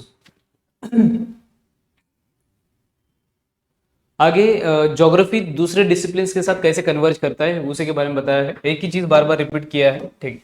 तो ये मेन अपना ज्योग्राफी, ज्योग्राफी अगर सपोज करो हम लोगों जो जो फिजिकल ज्योग्राफी के साथ अगर देखेंगे, ठीक है, फिजिकल ज्योग्राफी दूसरे कौन से सब्जेक्ट्स के साथ मेल खाता है या फिर दूसरे कौन से सब्जेक्ट्स के साथ मैच करता है, तो उसमें बायो ज्योग्राफी, ये ज्योग्राफी का ब्रांच है और वो बायोलॉजी से बहुत ज़्यादा मैच करता है, क्योंकि दोनों में बायोम्स, इकोसिस्टम, उसके बाद एनिमल्स, वाइल्ड लाइफ, वेजिटेशन या फिर वनस्पतियाँ वगैरह वगैरह, उनका स्टडी होता है। उसके बाद ये है ज्योग्राफी ऑफ सॉइल, और ये पेडोलॉजी से मैच करता है। पेडोलॉजी सॉइल का ही स्टडी होता है, ठीक है, सॉइल का स्टडी। उसके बाद यहाँ पे क्लाइमेटोलॉजी ज्योग्राफी का ब्रांच है और वो मीटेरोलॉजी एक सेपरेट सब्जेक्ट के साथ डील करता है। मीटेरोलॉजी मतलब स्टडी ऑफ वेदर, ठीक है, वेदर या फिर क्लाइमेट, उनका स्टडी। उसके बाद यहाँ पे जियोमॉर्फोलॉजी जो लैंडफॉर्म से रिलेटेड है, जो मैंने बताया था, वो किससे रिलेटेड है, दैट इज अपना जियोलॉजी, मतलब रॉक्स, मिनरल्स का स्टडी होता है, प्लस लैंडफॉर्म्स का भी स्टडी होता है। उसके बाद जोग्राफिक टेक्निक्स अगर देखेंगे तो जोग्राफिक टेक्निक्स में सबसे पहली चीज जो है दैट इज अपना थोड़ा सा देखना पड़ेगा ठीक से। देखिए ज्योग्राफिक इंफॉर्मेशन सिस्टम मतलब जीआईएस, जिसके बारे में आगे हम लोग डिटेल में पढ़ेंगे, ये कंप्यूटर साइंस का एक टेक्निक है, ठीक है। उसके बाद कार्टोग्राफी करने मतलब मैप बनाने के लिए जियोडेसी करके एक सेपरेट सब्जेक्ट होता है जो मैप से रिलेटेड है। उसके बाद स्टैटिस्टिक्स नाम का जो सब्जेक्ट हो अपने ज्योग्राफी में क्वांटिफिकेशन के मेथड्स के लिए काम आता है, मतलब अगर सपोज करो ग्राफ बनाना हो, टेबल्स बनाना हो या फिर डेटा शो करना हो तो उसके लिए। उसके बाद रिमोट सेंसिंग जो टेक्निक है जहाँ पे लोकेशन वगैरह बताया जाता है, लोकेशन जीपीएस वगैरह देखा जाता है, तो ये कहीं ना कहीं ज्योग्राफी में भी स्टडी होता है और इंजीनियरिंग में भी होता है, ठीक है। उसके बाद नेक्स्ट ज्योग्राफी का जो ह्यूमन ज्योग्राफी वाला पार्ट है वो उसमें कौन कौन से दूसरे स्टडी सब्जेक्ट के साथ कन्वर्ज होता है उसके बारे में भी बताया है। तो एक पॉलिटिकल ज्योग्राफी जो पॉलिटिकल साइंस से कनेक्ट करता है, हिस्टोरिकल ज्योग्राफी हिस्ट्री से कनेक्ट करता है, इकोनॉमिक ज्योग्राफी इकोनॉमिक्स से कनेक्ट करता है, बिहेवियरल ज्योग्राफी जिसके बारे में मैंने बताया था, बिहेवियर इंसान का जो बिहेवियर है वो साइकोलॉजी नाम के सब्जेक्ट्स में बताया जाता है फिर पढ़ाया जाता है। नेक्स्ट सोशल ज्योग्राफी सोशियोलॉजी से कनेक्ट करता है मतलब सोसाइटी का स्टडी। उसके बाद पॉपुलेशन ज्योग्राफी जो डेमोग्राफी से स्टडी, डेमोग्राफी एक सेपरेट सब्जेक्ट है जो पॉपुलेशन का स्टडी करता है, और पॉपुलेशन ज्योग्राफी ज्योग्राफी का ब्रांच है जो मिलता जुलता है डेमोग्राफी से, ठीक है। ये पहले भी देखा है हम लोगों ने, इसमें थोड़ा सा डायग्रामेटिकली दिखाया है। Okay next latest trends in the geography, ठीक है। ज्योग्राफी में अभी मॉडर्न डे में कौन कौन से ट्रेंड्स है उसके बारे में देखते हैं। सबसे पहला जो ट्रेंड है that is cause and effect analysis, ठीक है। मतलब आजकल के जमाने में कॉज एंड इफेक्ट एनालिसिस बहुत ज्यादा यूज किया जाता है ज्योग्राफी में। कॉज एंड इफेक्ट एनालिसिस जिसके बारे में लास्ट टाइम बताया था मैंने कि एक कॉज होता है हर चीज का, उसका कुछ ना कुछ इफेक्ट होता है। जैसे सपोज करो अगर धरती में सपोज अपना सिंपल अर्थ का एग्जांपल लेते हैं, ये अर्थ है और यहाँ पे ये छोटा सा जमीन है, तो जमीन के नीचे जो भी हलचल होगी जो भी मूवमेंट्स होंगे उसका इफेक्ट कहीं ना कहीं ये कॉज रहेगा, और उसका इफेक्ट क्या हो जाएगा कि धरती पे अर्थक्वेक आ सकता है और बिल्डिंग्स वगैरह गिर सकती है, सिंपल ये इफेक्ट हो जाएगा। अगर सिंपल सी बात है अगर डिफॉरेस्टेशन हो रहा है मतलब फॉरेस्ट का कटिंग हो रहा है तो उसका इफेक्ट क्या हो जाएगा, क्लाइमेट चेंज हो जाएगा। उसके बाद जो ग्लोबल वार्मिंग है वो बढ़ जाएगा वगैरह वगैरह, ठीक है। उसके बाद अगर सपोज हम लोग पोल्यूशन कर रहे हैं मतलब अगर गैसेस रिलीज हो रही है व्हीकल्स से तो वो कॉज हो गया, उसकी वजह से इफेक्ट क्या होगा, एयर पोल्यूशन होगा, सिंपल। तो कॉज एंड इफेक्ट जो एनालिसिस होती है या फिर रिसर्च होता है कॉज एंड इफेक्ट के ऊपर, वो बहुत ही लेटेस्ट ट्रेंड है जो बहुत ज्यादा अलग अलग कंसेप्ट में यूज किया जा रहा है, ठीक है। उसके बाद next intra and interdisciplinary evidence. Intra disciplinary मतलब क्या कि जो ब्रांचेस मतलब सपोज ये ज्योग्राफी है, ज्योग्राफी के अलग अलग ब्रांचेस देख लिए थे हम लोगों ने, जैसे पॉलिटिकल, उसके बाद फिजिकल, उसके बाद इकोनॉमिक ज्योग्राफी, उसके बाद सोशल ज्योग्राफी, उसके बाद नॉर्मल ह्यूमन ज्योग्राफी वगैरह वगैरह। तो ये इंट्रा डिसिप्लिनरी हो गए मतलब सब्जेक्ट के अंदर अलग अलग ब्रांचेस बन रहे हैं। दूसरा होता है इंटरडिसिप्लिनरी। इंटरडिसिप्लिनरी मतलब सपोज करो ज्योग्राफी दूसरे सब्जेक्ट्स के साथ मेल खा रहा है, जैसे सपोज डेमोग्राफी हो गया, उसके बाद इकोनॉमिक्स हो गया, उसके बाद अपना साइकोलॉजी हो गया वगैरह वगैरह, ठीक है। सो जिसके बारे में हम लोगों ने पहले देख लिया है। सो इंटरडिसिप्लिनरी मतलब दूसरे सब्जेक्ट्स के साथ वो कंबाइन होता है या फिर मैच करता है, और इंट्रा डिसिप्लिनरी मतलब वो खुद के अंदर ही मतलब ज्योग्राफी सब्जेक्ट के अंदर ही बहुत सारे ब्रांचेस बने हैं और वो बहुत ज़्यादा उसका स्कोप वाइड हो गया है। उसके बाद dynamic nature of the geography. Geography एक ऐसा सब्जेक्ट है जो वक्त के साथ बदलता जाता है, इवॉल्व होता जाता है, चेंज होते रहते हैं। उसमें बहुत सारे कंसेप्ट, बहुत सारे मेथड्स, बहुत सारा जो सिस्टम है वो चेंज होता जाता है, जो आगे हम लोग देखेंगे डिटेल में। Role of technology. आजकल एक मीडिया यूज किया जाने लगा है, audio visual media. Audio visual media का मतलब क्या होता है, ऑडियो मतलब जिसको हम लोग सुन सकते हैं, कैन बी लिसन, और विजुअल मतलब जिसको हम देख सकते हैं, can be seen. So audio visual media मतलब ऐसा मीडिया जिसको हम सुन भी सकते हैं, देख भी सकते हैं। जैसे कि टीवी, टीवी को हम लोग सुन भी सकते हैं और देख भी सकते हैं। सिनेमा या फिर जो मूवी रहेगा वो उसको भी देख सकते हैं, सुन सकते हैं, तो ऑडियो विजुअल मीडिया हो जाएगा, ठीक है। उसके बाद छोटा और एक एग्जांपल, मोबाइल। मोबाइल में बहुत सारे जो फीचर्स होते हैं जैसे सोशल मीडिया पे यूट्यूब वगैरह हो गया, तो उसको भी सुन सकते हैं, देख सकते हैं वगैरह। तो कहीं ना कहीं ज्योग्राफी का जो डेटा बेस है, ज्योग्राफी के जो अलग अलग डायमेंशंस है, ज्योग्राफी में जो अलग अलग रिसर्चेस होते हैं उसमें उसको दिखाने के लिए ऑडियो विजुअल मीडिया का जो सहारा है वो लिया जाता है। जैसे सपोज करो ज्योग्राफी को पढ़ाने के लिए आजकल हम लोग यूट्यूब का सहारा ले रहे हैं, तो यूट्यूब एक ऑडियो विजुअल मीडिया है। उसके बाद सपोज करो कि कोई ज्योग्राफिकल मूवी बनानी है, तो ज्योग्राफी का कोई भी कंसेप्ट अगर एक्सप्लेन करना है उस मूवी के थ्रू, जैसे बिग बैंग थ्योरी एक्सप्लेन करना है, सो यूनिवर्स का क्रिएशन कैसे हुआ उसके बारे में एक्सप्लेन करना है, या फिर यूनिवर्स का एक्सपांस कितना है, यूनिवर्स कितना बड़ा है, यूनिवर्स में क्या क्या है, इनको अगर एक्सप्लेन करना है तो उसको अगर ऑडियो और वीडियो या फिर ऑडियो विजुअल मीडिया से अगर हम लोग शो करेंगे तो वो ज़्यादा इंटरेस्टिंग लगेगा और ज़्यादा अच्छा दिखेगा और ज़्यादा प्रेजेंटेबल रहेगा। इसलिए उसका यूज़ टेक्नोलॉजी का, ऑडियो विजुअल मीडिया का वगैरह यूज़ किया जाता है। आईसीटी का भी यूज़ किया जाता है, इंफॉर्मेशन टेक्नोलॉजी या फिर आईटी का यूज़, कंप्यूटर्स का यूज़ किया जाता है डेटा एनालाइज करने के लिए, सैटेलाइट्स यूज़ किए जाते हैं। उसके बाद बहुत सारी ऐसी नई नई चीज़ें यूज़ की जाती है, जैसे अभी तो एआई का यूज़ होने लगा है, आर्टिफिशियल इंटेलिजेंस। तो इसका कहीं ना कहीं कनेक्शन पास्ट से, फ्यूचर से और प्रेजेंट से है, ठीक है। एआई आपको ज्योग्राफिकल फीचर्स के बारे में बता सकता है, ज्योग्राफिकल फीचर्स कैसे क्रिएट होते हैं उसके बारे में एक्सप्लेन कर सकता है वगैरह वगैरह, ठीक है। मतलब इंफॉर्मेशन तो दे ही सकता है फिलहाल के टेक्नोलॉजी के हिसाब से। नेक्स्ट, डेटा कलेक्शन में भी टेक्नोलॉजी का बहुत ज़्यादा यूज़ होता है। एक तो हो गया कंप्यूटर्स का यूज़ होता है, ठीक है। सपोज अर्थ के 3D इमेजेस बनाने हैं वगैरह वगैरह। सॉफ्टवेयर मतलब किसी चीज़ को एक्सप्लेन करना है, फिर किसी चीज़ को एनालाइज करना है। जो हिमालय का हाइट है वो किस तरह से नीचे जा रहा है, किस तरह से ऊपर जा रहा है, किस तरह से क्लाइमेट चेंज हो रहा है, कौन कौन से रीजन है, ओशन का लेवल किस तरह से बढ़ रहा है वगैरह वगैरह। तो सॉफ्टवेयर्स की मदद से हम लोग एनालाइज कर सकते हैं। जीपीएस की मदद से हम लोग जोग्राफिकल लोकेशंस लोकेट कर सकते हैं। जीआईएस एक होता है, मतलब geographic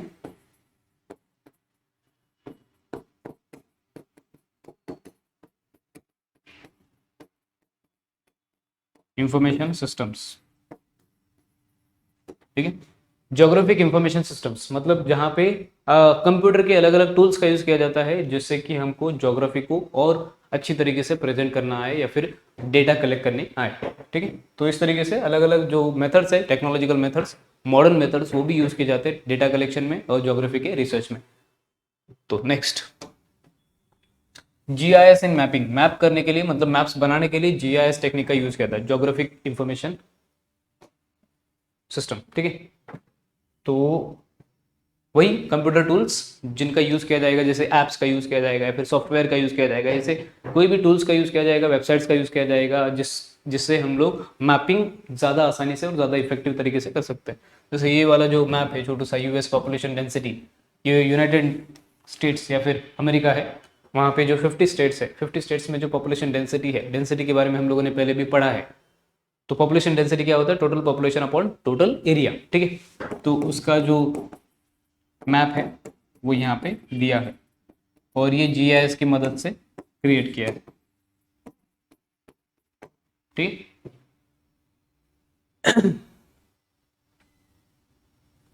next, apps and daily life applications. आजकल नए ट्रेंड के हिसाब से एप्स वगैरह बन रही है ज्योग्राफिकल स्टडी बताने के लिए, ठीक है। और जो डेली लाइफ एप्लीकेशंस होते हैं, जैसे सपोज करो जीपीएस, मतलब अगर हम लोग नॉर्मल एग्जांपल ले तो गूगल मैप्स, ये एक बहुत ही ट्रेंडिंग ऐप है जो आजकल यूज़ किया जा रहा है। और कहीं ना कहीं ज्योग्राफिकल जो डेटा है उसका यूज़ करके गूगल मैप्स हमको अपने लोकेशंस तक पहुंचाता है, simple. Okay, next, mathematical and computer models, ठीक है। जैसे सपोज करो कुछ इंपॉर्टेंट जो टॉपिक्स है, जैसे एक हो गया लैंड यूज, दूसरा हो गया cropping intensity, migration, industrialisation, urbanisation. ऐसे जो ट्रेंडिंग टॉपिक्स होते हैं, जो इंपॉर्टेंट टॉपिक्स होते हैं, उनके ऊपर अगर डेटा कलेक्ट करना है तो मैथमेटिकल मॉडल्स या फिर कंप्यूटर के मॉडल्स यूज कर सकते हैं। जैसे मैथमेटिकल मॉडल्स या फिर मैथ्स के मॉडल जो होते हैं, उसमें हम लोग डेटा वगैरह रिप्रेजेंट करने के लिए या फिर डेटा दिखाने के लिए पाई डायग्राम्स बना सकते हैं, ग्राफ्स बना सकते हैं। कि सपोज करो हम लोगों को माइग्रेशन का लेवल दिखाना है, तो एक होगा सपोज सपोज करो यहाँ पे ईयर्स है 1980, 1990, 2000, 3 ईयर्स का अगर डेटा दिखाना है तो माइग्रेशन किस तरह से बढ़ा है, ये पहला ईयर, ये सेकेंड ईयर, ये थर्ड ईयर। इस तरीके से ग्राफ्स वगैरह बना के हम लोग दिखा सकते हैं कि किस तरह से माइग्रेशन बढ़ा है, ठीक है, बढ़ते जा रहा है, ठीक है। ये सपोज 20, 40, 60, 80% वगैरह ऐसा है, ठीक है। लैंड यूज का सपोज माइग्रेशन का एक एग्जांपल है, वैसे ही अर्बनाइजेशन का दिखा सकते हैं कि अर्बनाइजेशन का परसेंटेज कैसा बढ़ा है ओवर द ईयर्स। ये हो गया मैथमेटिकल मॉडल। कंप्यूटर मॉडल्स में क्या क्या आ जाएगा? कंप्यूटर मॉडल्स में हम लोग थ्री डी पिक्चर्स क्रिएट कर सकते हैं, 2D पिक्चर्स क्रिएट कर सकते हैं, और अर्थ के लोकेशंस, अर्थ का मॉडल बना सकते हैं, या फिर सपोज करो कहीं माउंटेन्स को एक्सप्लेन करना है, ओशन का डेप्थ एक्सप्लेन करना है, तो वो कंप्यूटर मॉडल से हम लोग एक्सप्लेन कर सकते हैं।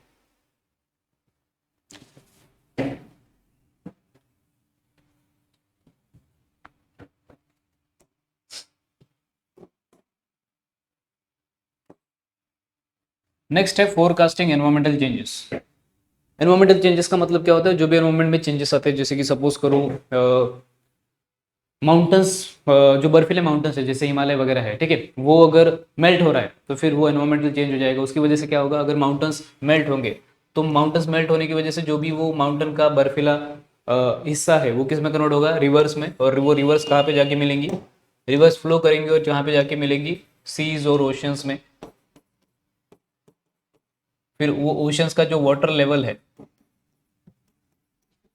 वो बढ़ जाएगा, इंक्रीज हो जाएगा, ठीक है। तो सारे के सारे जो जियोलॉजिकल चेंजेस है, क्लाइमेट चेंज है, वेदर पे चेंजेस है, सी लेवल में जो चेंजेस होते हैं, पॉल्यूशन में जो चेंजेस होते हैं, पहले पॉल्यूशन नहीं था अभी बढ़ रहा है, सॉइल इरोजन जो होता है, सॉइल इरोजन का मतलब क्या होता है कि अगर एक जगह पे सॉइल है और सपोज करो यहाँ पे सॉइल है और यहाँ से विंड आई और उस सॉइल को उड़ा के दूसरी जगह लेके जाती है, या फिर यहाँ से सपोज करो ये फ्लो कर रहा है, रिवर फ्लो कर रहा है, तो रिवर अपने साथ वो सॉइल लेके जाता है, एक जगह से दूसरी जगह ले जाके डिपॉजिट करता है। तो सॉइल इरोजन भी एक बहुत बड़ी समस्या है, क्योंकि जहाँ का सॉइल वो उठा के लेके जाएंगे वहाँ पे प्रॉब्लम हो जाएगा, सिंपल सॉइल की कमी हो जाएगी। फॉरेस्ट डिप्लीशन मतलब फॉरेस्ट कटिंग बहुत ज़्यादा अंधाधुंध तरीके से हो रहा है आजकल, तो ये एक प्रॉब्लम है। सो भी जो भी एनवायरमेंट में चेंजेस आते हैं उसका कहीं ना कहीं रिलेशन ज्योग्राफी के साथ होता है, और इसमें ये चेंजेस फोरकास्ट करने में ज्योग्राफी का, कंप्यूटर्स का, टेक्नोलॉजी का यूज़ किया जाता है, ठीक है। Next, statistical techniques and data analysis. जो हम लोगों ने पहले भी देखा है कि जो पाई डायग्राम्स होते हैं, ग्राफ्स होते हैं, मीन होता है, मोड होता है, जो भी ऐसे कंसेप्ट होते हैं जो स्टैटिस्टिक्स से रिलेटेड है, उनका कहीं ना कहीं ज्योग्राफी में यूज होता है, स्पेशली डेटा दिखाने के लिए, जैसे परसेंटेज, पॉपुलेशन परसेंटेज दिखाने के लिए, या फिर अर्थ का फॉरेस्ट परसेंटेज दिखाने के लिए, ओशन का वाटर परसेंटेज दिखाने के लिए, वगैरह वगैरह, ठीक है। उसके बाद next, career opportunities in geography. Geography में क्या क्या करियर अपॉर्चुनिटीज है, ये भी ज्योग्राफी के स्कोप में आता है कि कौन कौन सी करियर अपॉर्चुनिटीज या फिर जॉब्स अवेलेबल है जो ज्योग्राफी से रिलेटेड हम लोग कर सकते हैं। तो बहुत बड़ा स्कोप है और बहुत डायनामिक ये सब्जेक्ट है, तो इसमें बहुत सारी करियर अपॉर्चुनिटीज है। जैसे कि सपोज करो एक अर्बन प्लानिंग में, मतलब सपोज करो अगर कहीं पूरा का पूरा सिटी क्रिएट करना है नए तरीके से, तो उसमें किस तरह से, कहाँ पे कौन से गार्डन्स होने चाहिए, कहाँ पे फॉरेस्ट होना चाहिए, कहाँ पे कैसे रास्ते होने चाहिए, कैसा बिल्डिंग मटेरियल होना चाहिए, कैसे कहाँ से रिवर फ्लो करेगी, वो सब कुछ प्लान आउट कर सकते हैं। तो अर्बन प्लानिंग में बहुत ज़्यादा स्कोप है, क्योंकि कहीं ना कहीं ज्योग्राफी से रिलेटेड अलग अलग मेथड्स यूज़ किए जाते हैं, कार्टोग्राफी वगैरह, मैपिंग वगैरह किया जाता है इसमें। एनवायरमेंटल मैनेजमेंट में मतलब एनवायरमेंट को किस तरह से मैनेज करना है, हैंडल करना है, एनवायरमेंट को किस तरह से ग्रो करना है, एनवायरमेंट को किस तरह से पोल्यूशन से मुक्त रखना है, वगैरह वगैरह, ये सारी चीज़ें यहाँ पे देखी जाती है। जीआईएस एनालिसिस मतलब जीआईएस के टूल्स यूज़ किए जाते हैं, कार्टोग्राफी किया जाता है, मैप बेस्ड स्टडी किया जाता है, या फिर मैप्स बनाए जाते हैं। इसमें भी आप लोगों को बहुत अच्छा खासा जीआईएस में काम कर सकते हो, या फिर एनवायरमेंटल मैनेजमेंट में, या फिर अर्बन प्लानिंग, या फिर कार्टोग्राफी, मैप्स वगैरह बना सकते हो, अच्छा खासा स्कोप है। बाकी डिसिप्लिन के साथ इसका बहुत गहरा रिश्ता है, वो पहले ही हम लोगों ने देख लिया कि ये बेचारा इंटरडिसिप्लिनरी सब्जेक्ट है, मतलब दूसरे सब्जेक्ट के साथ मैच करता है, ठीक है।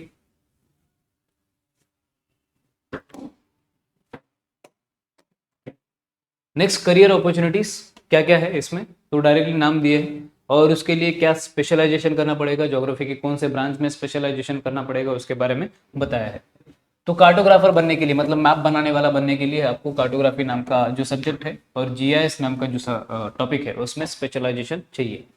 उसके बाद क्लाइमेट चेंज एनालिस्ट बनना है, या फिर क्लाइमेटोलॉजिस्ट बनाना है, जो क्लाइमेट की स्टडी करता है पूरे अर्थ क्लाइमेट की, तो उसको क्लाइमेटोलॉजी नाम के सब्जेक्ट्स में महारत हासिल करनी पड़ेगी, मतलब स्पेशलाइजेशन करना पड़ेगा। उसके बाद डेमोग्राफर बनना है, मतलब या फिर सेंसस ऑफिसर, जो सेंसस कंडक्ट करता है, या फिर जो पॉपुलेशन को काउंट करता है, पॉपुलेशन से रिलेटेड डेटा कलेक्ट करता है, तो आपको पॉपुलेशन ज्योग्राफी में मास्टरी चाहिए। उसके बाद जियोस्पेटियल एनालिस्ट अगर बनना है, मतलब जो लोकेशन, ज्योग्राफिकल लोकेशन जो होते हैं गूगल मैप वगैरह वगैरह, उसमें काम करता है, तो आपको जीआईएस नाम का जो सब्जेक्ट है उसमें मास्टर होना चाहिए। जर्नलिज्म करना है ज्योग्राफी से रिलेटेड, तो आपको किसी भी ज्योग्राफी के ब्रांच में आप मास्टरी हासिल कर सकते हो। फिजिकल ज्योग्राफी हो गया, इकोनॉमिक ज्योग्राफी हो गया, ह्यूमन ज्योग्राफी हो गया, वगैरह वगैरह। तो जिस भी ज्योग्राफी के ब्रांच में आप लोग मास्टरी करोगे या फिर स्पेशलाइजेशन करोगे, उसका आप जर्नलिज्म कर सकते हो, मतलब पत्रकारिता कर सकते हो। उसके बाद सर्वेयर, मतलब जो सर्वे करने वाला होता है, ठीक है, घर घर जाके आपका जो भी जो जनगणना करने वाले होते हैं या फिर जो पॉपुलेशन डेटा कलेक्ट करने वाले होते हैं, वेदर का डेटा कलेक्ट करने वाले होते हैं, तो वो सर्वे करने वाले लोग भी बन सकते हैं। उसके लिए ह्यूमन ज्योग्राफी या फिर कार्टोग्राफी, दोनों में से एक में स्पेशलाइजेशन चल जाएगा। अर्बन प्लानर, मतलब जो मैंने लास्ट टाइम बताया था अभी इस स्लाइड में कि अर्बन प्लानिंग में बहुत ज़्यादा स्कोप है सिटीज़ वगैरह बनाने के लिए, ठीक है, तो उसमें अर्बन ज्योग्राफी में आपको स्पेशलाइजेशन करना पड़ेगा। नेक्स्ट, रिसर्चर अगर बनना है तो कोई से भी एक ब्रांच में ज्योग्राफी के रिसर्चर बन सकते हो, जिसमें आपको डीप नॉलेज होगा उस फील्ड के बारे में। उसके बाद freelancer, blogger, report writer, travel blogger वगैरह बन सकते हो किसी भी ज्योग्राफी के कोई भी ब्रांच। जैसे कि सपोज करो हिस्टोरिकल ज्योग्राफी है, तो हिस्टोरिकल प्लेसेस जो ज्योग्राफी से रिलेटेड है, तो उनको विजिट कर सकते हो, उसको ब्लॉगिंग कर सकते हो, व्लॉगिंग कर सकते हो, फ्रीलांसिंग कर सकते हो, या फिर रिपोर्ट बना सकते हो उसके ऊपर, मतलब लोग पब्लिश कर सकते हो, पैसा कमा सकते हो, वगैरह वगैरह। या फिर डेटा शेयर कर सकते हो जो भी हिस्टोरिकल ज्योग्राफी से कलेक्ट किया है, बड़ी बड़ी साइंटिस्ट लोगों के साथ, रिसर्च ऑर्गेनाइजेशन के साथ, या फिर जो भी स्कॉलर्स है ज्योग्राफी के उनके साथ, मतलब उनको हेल्प कर सकते हो डेटा कलेक्ट करने में, उसका भी अच्छा खासा पैसा मिलता है। नेक्स्ट है डिजास्टर मैनेजमेंट स्पेशलिस्ट, ठीक है। डिजास्टर मैनेजमेंट मतलब क्या? डिजास्टर मतलब आपत्ति, मैनेजमेंट मतलब व्यवस्थापन, सिंपल। जो भी अर्थक्वेक आएगा, वोल्केनो आएगा, साइक्लोन आएगा, फ्लड आएगा, उसको किस तरह से मैनेज किया जाता है, उसके स्पेशलिस्ट होते हैं। और वो एक्सपर्ट्स लोग होते हैं, वो स्पेशली उनका बहुत डिमांड होता है आज के ज़माने में, क्योंकि डिजास्टर की कोई कमी नहीं है दुनिया में। तो उसके लिए डिजास्टर मैनेजमेंट में डिग्री चाहिए या फिर जियो मॉर्फोलॉजी में आपको स्पेशलाइजेशन चाहिए।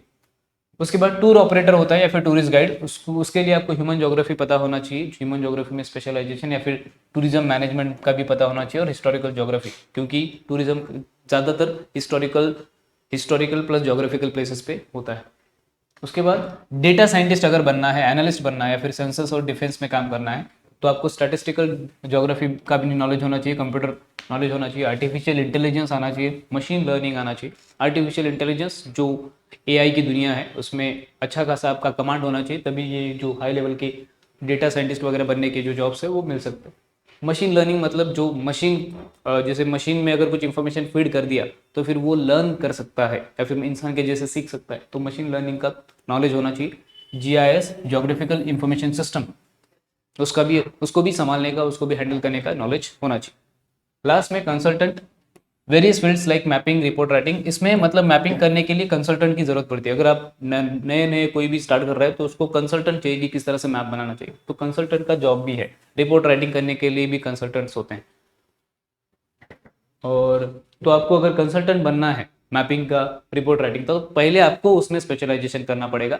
उसके बाद आप ज्योग्राफी से रिलेटेड, रिपोर्ट राइटिंग से रिलेटेड, मैपिंग से रिलेटेड कंसल्टेंट बन सकते हो, दूसरों को कंसल्ट कर सकते हो, ठीक है, एडवाइस या फिर ज्ञान बांट सकते हो, simple.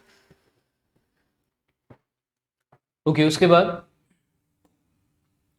Use of technology in the geography study, ठीक है, टेक्नोलॉजी का किस तरह से यूज होता है पहले भी हम लोगों ने देखा है। जीपीएस के लिए, जीआईएस के लिए ऑडियो विजुअल मेथड्स यूज किए जाते हैं, उसके बाद जीपीएस यूज किया जाता है, जीआईएस यूज किया जाता है, और बेसिकली आईटी का मतलब एआई का भी यूज किया जाता है उसमें, ठीक है।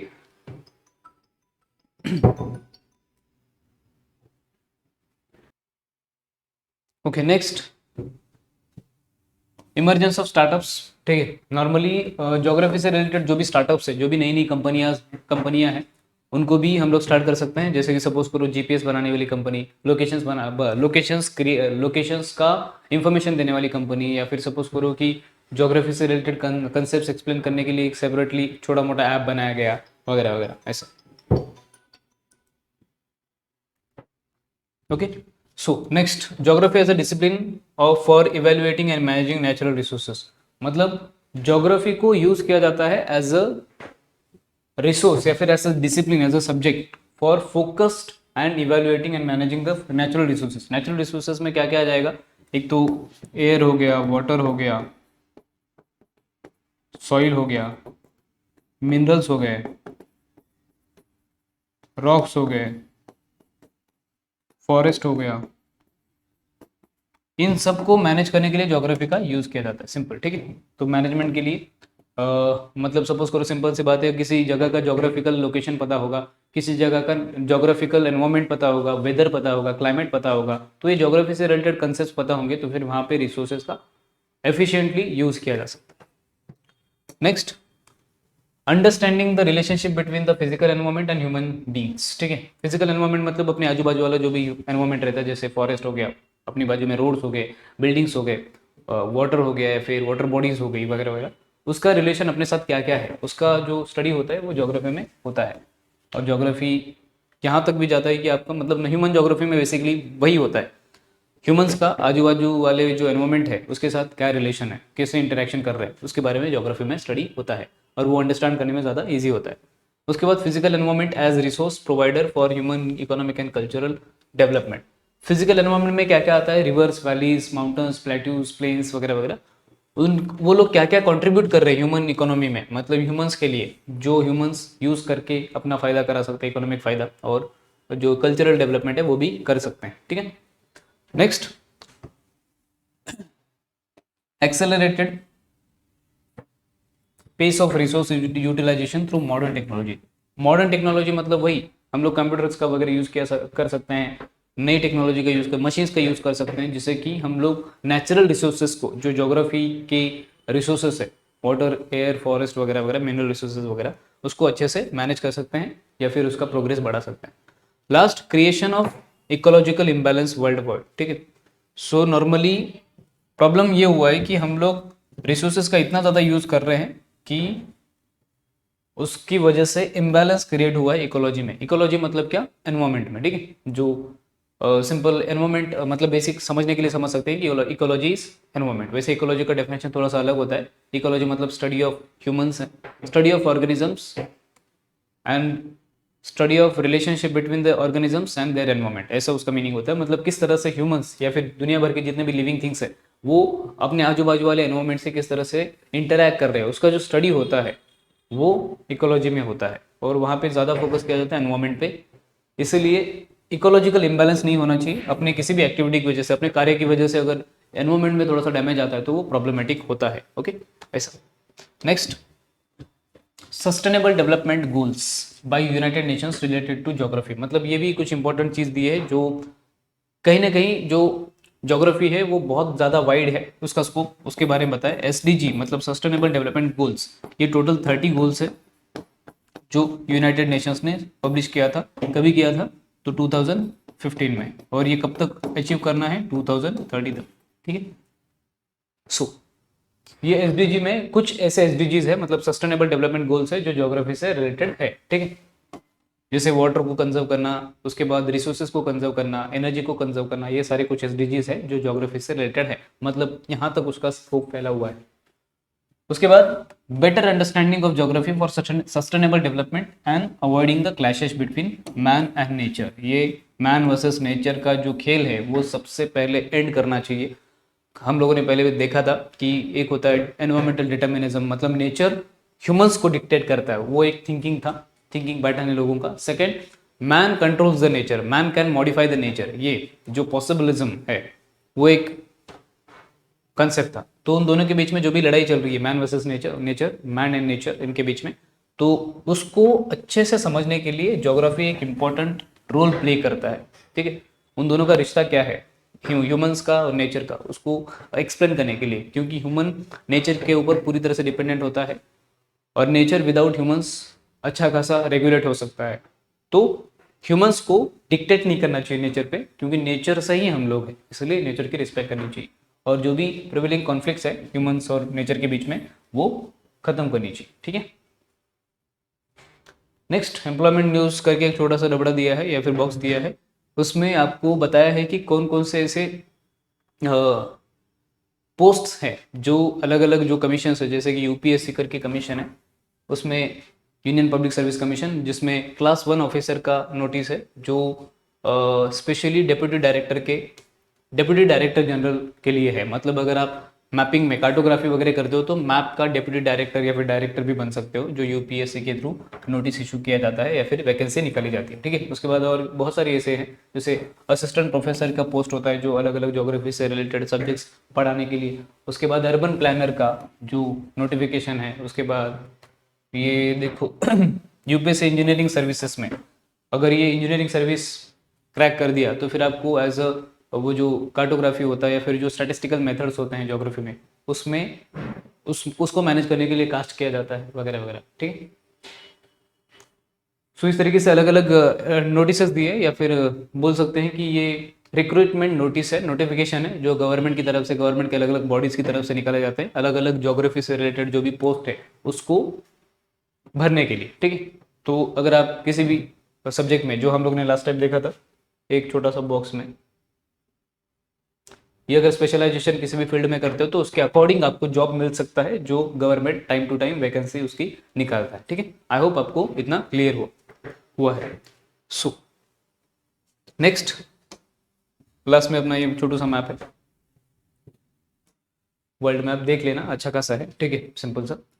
तो इस तरह से हम लोगों ने जो 8 चैप्टर है वो कॉम्प्रिहेंसिवली कवर कर दिया है, जो आपका ज्योग्राफी के बारे में जो पढ़ा है हम लोगों ने अब तक। ठीक है, ज्योग्राफी क्या होता है, ज्योग्राफी का स्कोप क्या है, ज्योग्राफी का नेचर क्या है, ज्योग्राफी के अलग अलग कंसेप्ट क्या है, उसके बारे में कंप्लीटली कवर कर दिया है। और इसी के साथ आपका जो 8 चैप्टर है वो वन शॉट सीरीज का लास्ट चैप्टर था और ये कवर हो जाता है। जल्दी मैं एक दो वीडियोस बनाने हैं, जो बहुत सारे बच्चे कमेंट कर रहे थे कि एक तो है कि how to solve the paper, board का पेपर कैसे सॉल्व करना है, उसके लिए कैसे प्रिपेयर करना है, उसके ऊपर एक वीडियो आएगा। प्लस ये जो मैपिंग के ऊपर एक वीडियो आएगा जिसमें आपको क्वेश्चंस के साथ मैप्स करवाए जाएंगे। ठीक है, सो आई होप आपको पूरा लेक्चर समझ में आया होगा। मिलते हैं जल्दी नेक्स्ट लेक्चर में, तब तक के लिए bye bye, thank you so much.